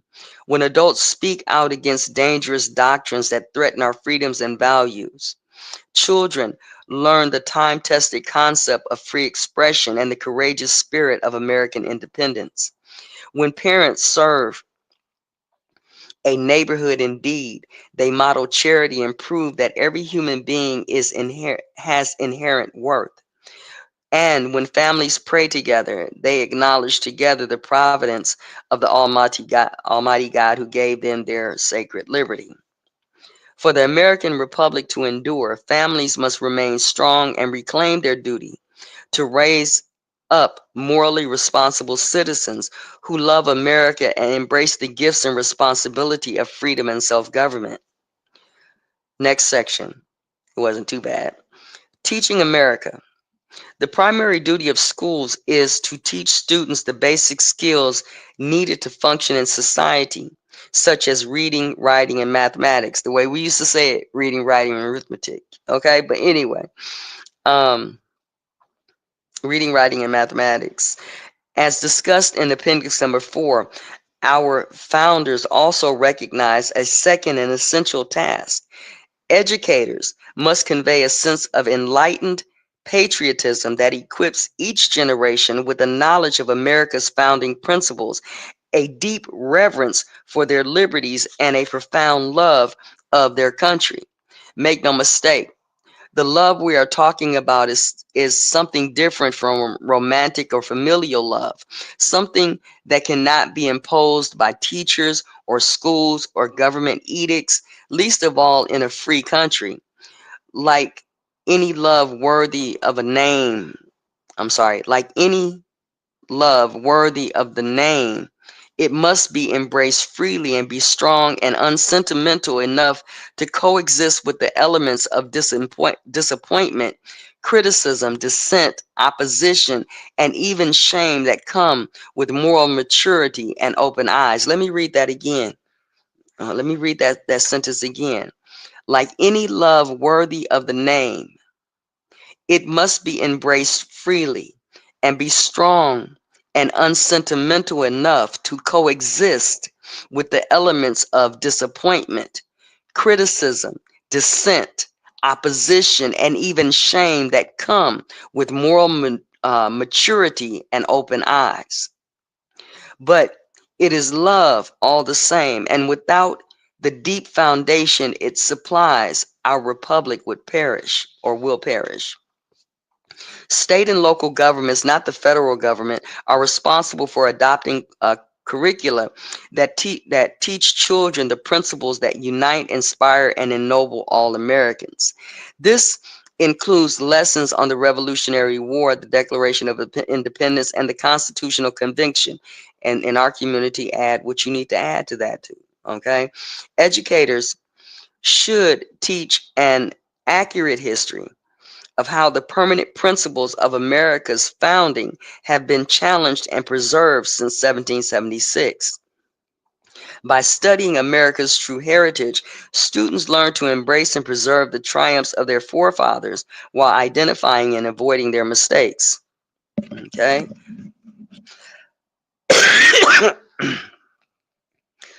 States and school districts should reject any curriculum that promotes one-sided partisan opinions, activist propaganda, and fractional ideologies that demean America's heritage, dishonor our heroes, or deny our principles. Anytime teachers or administrators promote political agendas in the classroom, they abuse their platform and dishonor their family who trust them with their children's education and moral development. Quote, law and liberty cannot rationally become the object of our love, end quote, wrote founding father James Wilson, unless they first become the objects of our knowledge, end quote. Students who are taught to understand America's exceptional principles and America's powerful history grow into strong citizens who respect the rule of law and protect the country they know and love. Next section, the scholarship of freedom. Universities in the United States are often today hotbeds of anti-Americanism, libel, and censorship that combine to generate in students and in the broader culture, at the very least, disdain and at worst, outright hatred for this country.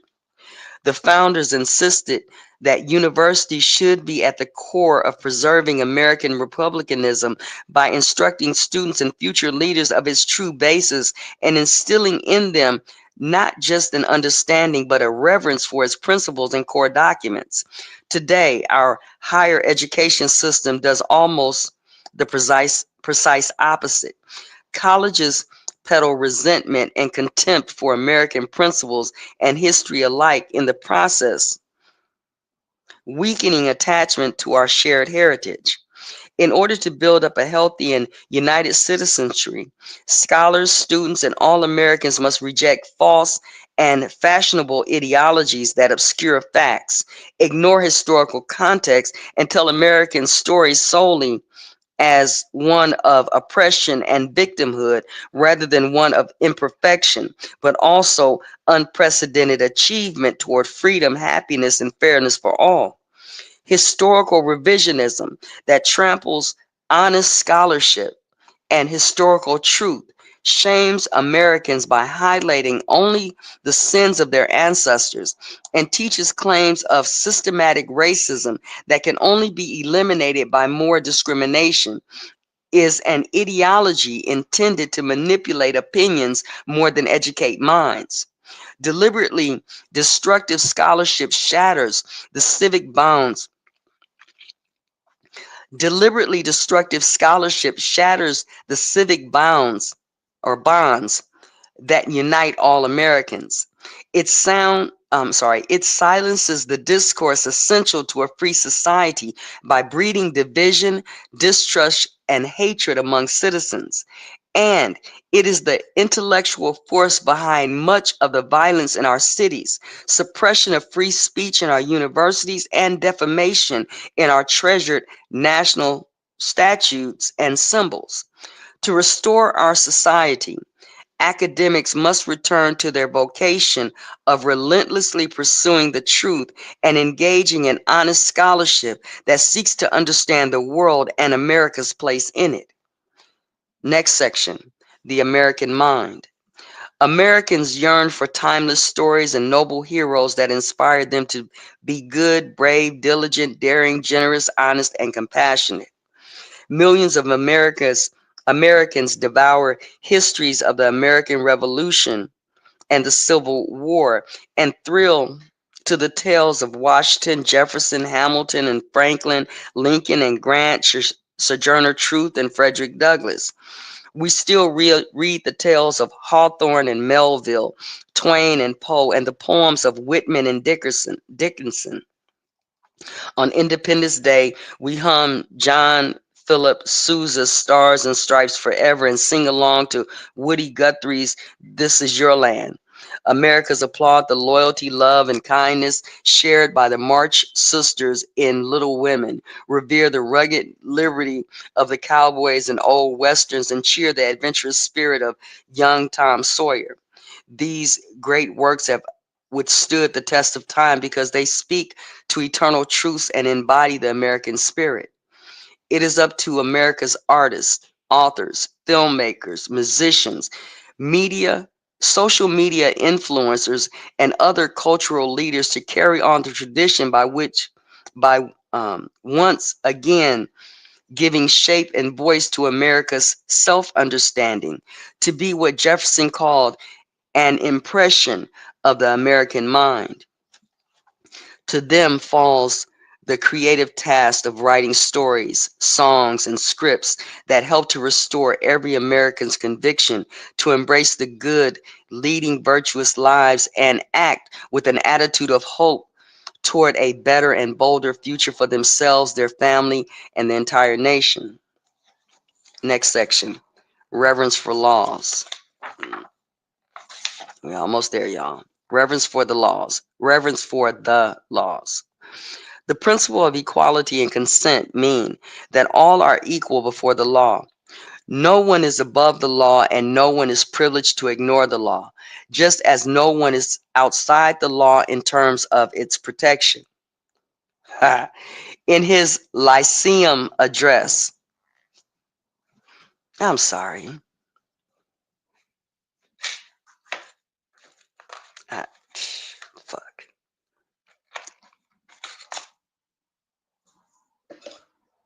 I stumble across information and it's just amazing to me. Okay?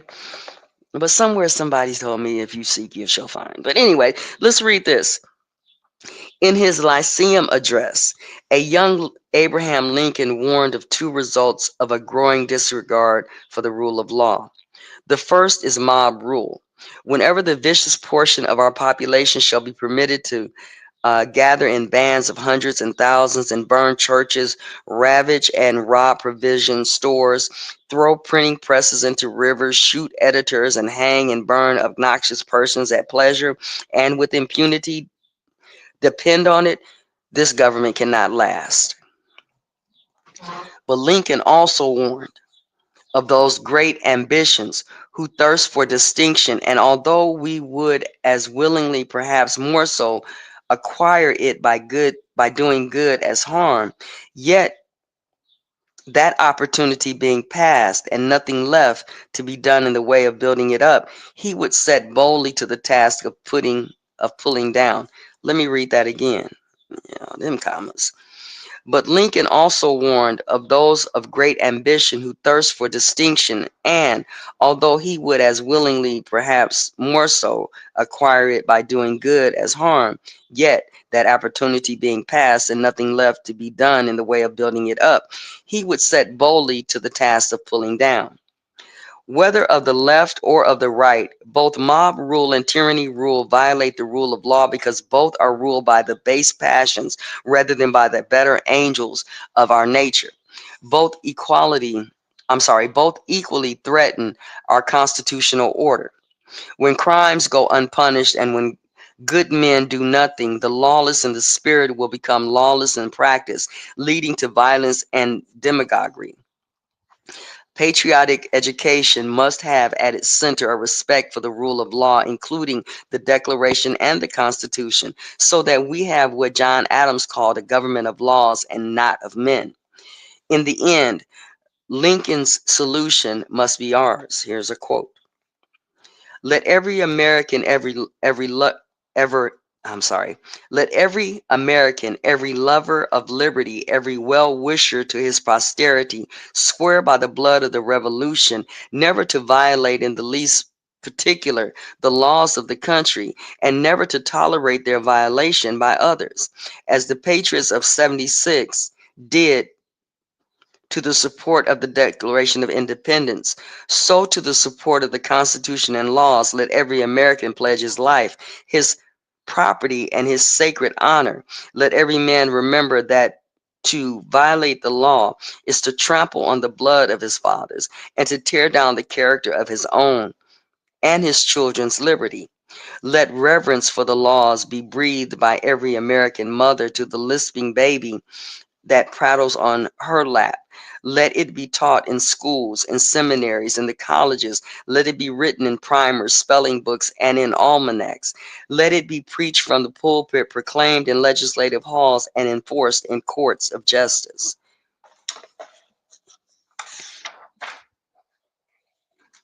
Last page, you guys. Here's the conclusion. Conclusion number 6. On the 150th anniversary of the signing of the Declaration of Independence, President Calvin Coolidge raised the immortal banner in his time. Quote, "It is often asserted," he said, "that the world has made a great deal of progress since 1776, and that we may therefore very well discard their conclusions for something more modern. But that reasoning cannot be applied to this great charter. If all men are created equal, that is final. If they are all endowed with inalienable rights, that is final. If governments derived their just powers from the consent of the governed, that is final. No advance, no progress can be made beyond these prepositions or propositions." End quote. America's founding principles are not I'm sorry, America's founding principles are true, not because any generation, and including our own, has lived them perfectly, but because they are based on the eternal truths of of the human condition. They are rooted in our capacity for evil and power for good, our longing for truth and striving for justice, our need for order and our love of freedom. Above all else, these principles recognize the worth, equality, potential, dignity, and glory of each and every man, woman, and child created in the image of God. Throughout our history, our heroes, men and women, young and old, black and white, of many faiths and from all parts of the world, have changed America for the better, not by abandoning these truths, but by appealing to them. Upon these universal ideals, they built a great nation, unified a strong people, and formed a beautiful way of life worthy defending or worth defending. To be an American means something good or something noble and good. It means treasuring freedom and embracing the vitality of self-government. We are shaped by the beauty, bounty, and wildness of our country. I'm sorry. We are shaped by the beauty, bounty, and wildness of our continent. We are united by the glory of our history, and we are distinguished by the American virtues of openness, honestness, optimism, determination, generosity, confidence, kindness, hard work, courage, and hope. Our principles did not create these virtues, but they laid the groundwork for them to grow and spread and forge America into the most just and glorious country in all of human history. As we approach the 250th anniversary of our independence, we must resolve to teach future generations of Americans the accurate history of our country so that we all learn and cherish our founding principles once again. We must renew the pride and gratitude we have for this incredible nation that we are blessed to call home. When we appreciate America for what she truly is, We know that our Declaration is worthy preserving, our Constitution worth defending, our fellow citizens worth loving, and our country worth fighting for. It is our task now to renew this commitment. So we proclaim, in the words of our forefathers used 2.5 centuries ago, for the support of this declaration, with a firm reliance on the protection of divine providence, we mutually pledge to each other our lives, our fortunes, and our sacred honor. And they ended with this quote from Frederick Douglass. The Declaration of Independence is the ring bolt in the chain of our nation's destiny. So indeed I regard it. The principles contained in the instrument are saving principles. Stand by those principles. Be, be true to them on all occasions, in all places, against all foes, and at whatever cost. Frederick Douglass. You guys, that's it for me for right now. If we come back and read this, we'll be going into the appendix or the appendixes, which I'm not sure we need to do for real, because there might be a couple in here that I might want to fancy through. Okay, but that's what this document is. That's what this. Why is my battery running out? Okay, let's stop that shit. Okay, but that's what I wanted to present today because I wanted to know. I never knew about the 1776 project. We all see the red hat, make America great again, make a Maha, Maga, whatever the hell it is. We've seen all of that. Okay, and maybe some people have sat and listened to all the speeches that have gone on, and maybe this speech, maybe this information was a speech somewhere back in 2000, 2021, or something like that. Maybe I didn't see it, but when we were presented with the 1619 project, as they say from the New York newspaper or whatever the case is, we didn't get a counter to that. All we got was how we felt about it. And if I was somebody that was working in some kind of industry, I would have sat there and wrote down the notes of what y'all knew, what we didn't know, what we talked about, what didn't even enter our mind while we were discussing something. But at the end of the day, this book I stumbled across because this was the counter to the 1619 project. And so people won't just be saying any old damn thing any that they think it is. Now you can see what they were talking about in relationship to identity politics, destroying the Constitution, the communism, socialism, racism, all those things, and the founding father, and who the Constitution applied to, and who was a slave and who wasn't a slave, and all this other shit. Now you can really see what the counter to that was. And I don't know about you, aside from a few religious leanings and stuff like that, I ain't got a problem with the shit. It makes sense to me. We got something to stand on. All men are created equal, and that meant men and women, black and white, and young and old, and that's what we should be preserving. I'm pretty sure it's a lot of veterans out there, okay? A lot of veterans, whether they're going to be participating in Easter and all this other shit coming up, but a lot of veterans out there who went to other places protecting those rights that we hold dear. Now, all of us didn't go to the military, okay? But, you know, hope y'all put on those suits with honor, those uniforms with honor to protect what we were standing on. And it's a damn shame that now we got to fight over those very principles because other people think it didn't work for them. Okay.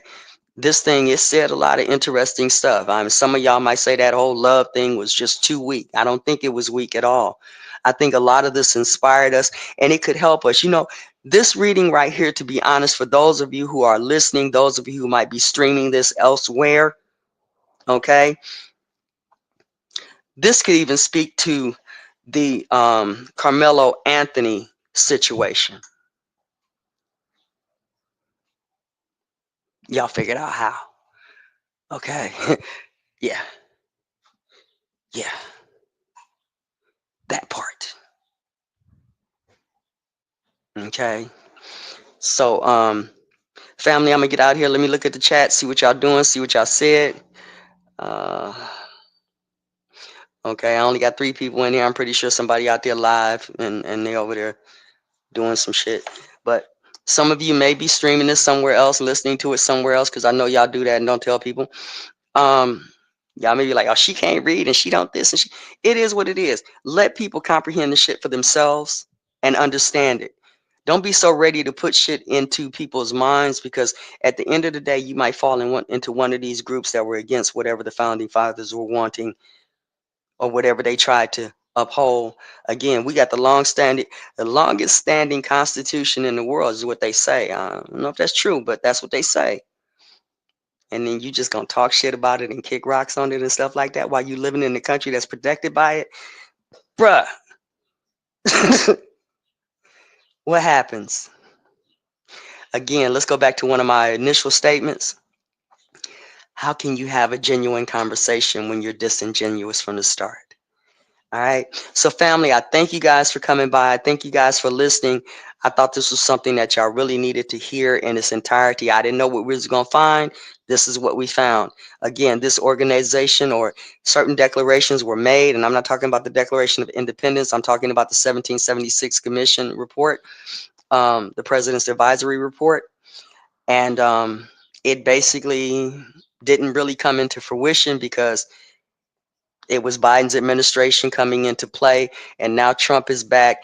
But the only thing that you can really take for this, if this commission didn't come into play, the only thing that you can take from this and looking at this is what they're talking about as far as education today, trying to bring education back on a state level and not leave it in the hands of elites who think that they should rule over you, misinforming journalists and the like who want to give you half stories and sensationalism and what's that word it used before? Reductionism and all of this stuff. Okay.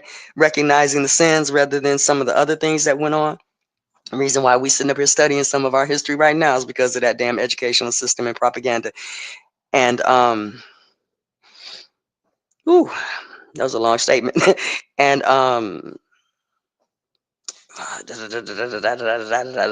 some of the other folks, some other shit that I was trying to say, I just can't remember right now. But we're here today because these things have not been done. And again, the school system, looking at whatever Trump is doing as far as what he said about the school system, this stuff didn't come into fruition, but yet it's still there in the minds of people. And so moving forward, what is our responsibility in this for educating? Because what we gonna do? Gonna march again and say the schools aren't telling them the right story? What we gonna do? Protest again? What we gonna do? Have another bus boycott? What we gonna do? Just go plant some food and eat, and that's gonna solve everything? No, we got generations to raise behind us, and y'all got more generations than I do. Okay, because I'm on my way out of here. Hopefully, not soon. Okay, but y'all got more generations behind you to raise, and it's going to be a progression still of these things. Let me show you another progression how this thing plays out. And I probably should look up that date before I say this. Let me take a quick peek before I even say this. I want to make sure I got this right.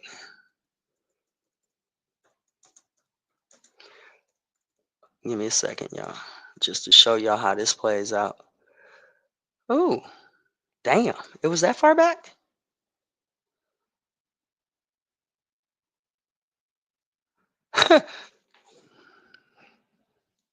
Hold on. That just took me for a loop.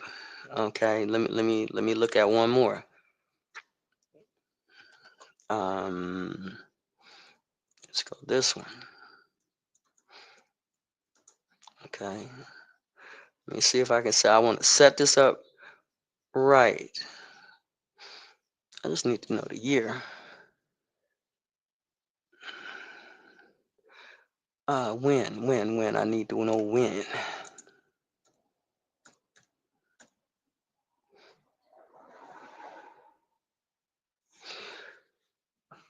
Okay. I hope I get this right. Looking at what needs to be done in terms of education as it is going into the future with our folks here in America. Don't sit on your laurels because we got shit to do. Okay? Because everything is not going to happen overnight, and just because you don't see things happening doesn't mean that things are not happening. So, keeping that in mind, 4 things I want to put into your mind. Plessy versus Ferguson, separate but equal. Brown versus the Board of Education, and the Montgomery bus boycott, and Roe v. Wade. Okay. Plessy versus Ferguson was 1896, but Brown versus the Board of Education didn't come until 1954. That's how long they worked to get that, if I got that date right. Now, the Montgomery bus boycott, if I remember correctly, was 1955. Okay. So, oh, Rosa Parks and all that stuff, 55, right? Well, they put Rosa Parks up there, but the lady who it was actually was, and mind you, there were a lot of people at this time, not just Rosa. Okay, they just found their perfect case, just like Brown versus the Board of Education was a perfect case. Okay, but either way, um, the lady that was mentioned, I can't remember her name. Uh, she got pregnant, according to what UBTV had presented and what uh, Smoke Signal and Nami had shared. And she didn't make a good candidate to put in front of the public because, morals and shit, right? Okay. And I would take morals over racism at this point, or colorism, but it's there. Okay. Anyway, she was pregnant, right? So they didn't want her to be the face of the organization, so we get Rosa Parks. Now this is 1955, I believe. That's what I saw the other day. Then in 1973, you finally get legislation that deals with pregnancy, which is Roe v. Wade. So, in other words, 2020, 2020, 2021, when this stuff was done and tabled, we're now in 25, and we're talking about education, okay? The necessity for a good education, regardless of what all you other folks say about, schools and shit like that, and reading books and shit like that. It's 5 years. And because it was tabled in 2021, and somewhat mentioned today as far as the public school system and all of this stuff, don't think that there is not going to be a reverberation that happens where years down the line, you're going to find out that you should have paid attention today, 2020, and you should have come up with a plan to help to educate. And I'll say it like this. I know people are like a little funky about this right here, but you know, they quote Noah Ali, if he really existed, as saying, some of your best teachers gonna come out your Sunday school. Now forget where they coming out of. It said teachers. Okay. So this tells us that we have had a mandate to do certain things, and we can't leave it all up to the ones who claim they don't make enough money, or they make so much money that they can't do proper by the children, or they don't want to go to that school district and teach. They want to go to this one over here because X, Y, and Z, you know, okay? Or they want to steer children down and try to intimidate them and get fired. Whatever the case is, okay? We have jobs in that to do as well. Okay. Everything can't be entertainment. Like I said today, I had to do some things that I had to do before I could do what I wanted to do. This is what I wanted to bring to you guys. Now, hopefully, you can go find out what you have to do. Family, this is your girl Navi. I'm getting on out of here. I hope y'all got something of substance from this. Appreciate you guys for coming by. And I'd like to see where y'all take it from here. Okay. And I got bags of books that I bought. Ooh, wait until I open some of the other ones. Peace to you guys. Thank you all for coming. Milestones. Um, some new folks that was in here. Some other folks that didn't show up. Focus Mind, Learning and Building, Amerigal. What's his name? James Redwood. James Branch up in there. There at Devon Moore. I think I got everybody. Amerigal, I think I got you. So family, peace to y'all. Hope y'all took something away from this. Okay, even if it's opening up the conversation again in your mind to look at it a different way, and address those things that need to be addressed without the prejudices classisms, caste system, you know, that y'all might have. So peace, family. Y'all take care. I'm out of here. I guess I should ask y'all if y'all wanted to come up. I put it down there. I didn't hear nobody hit it, so y'all know it is what it is. Okay? But I'll see y'all around here. Peace, babies.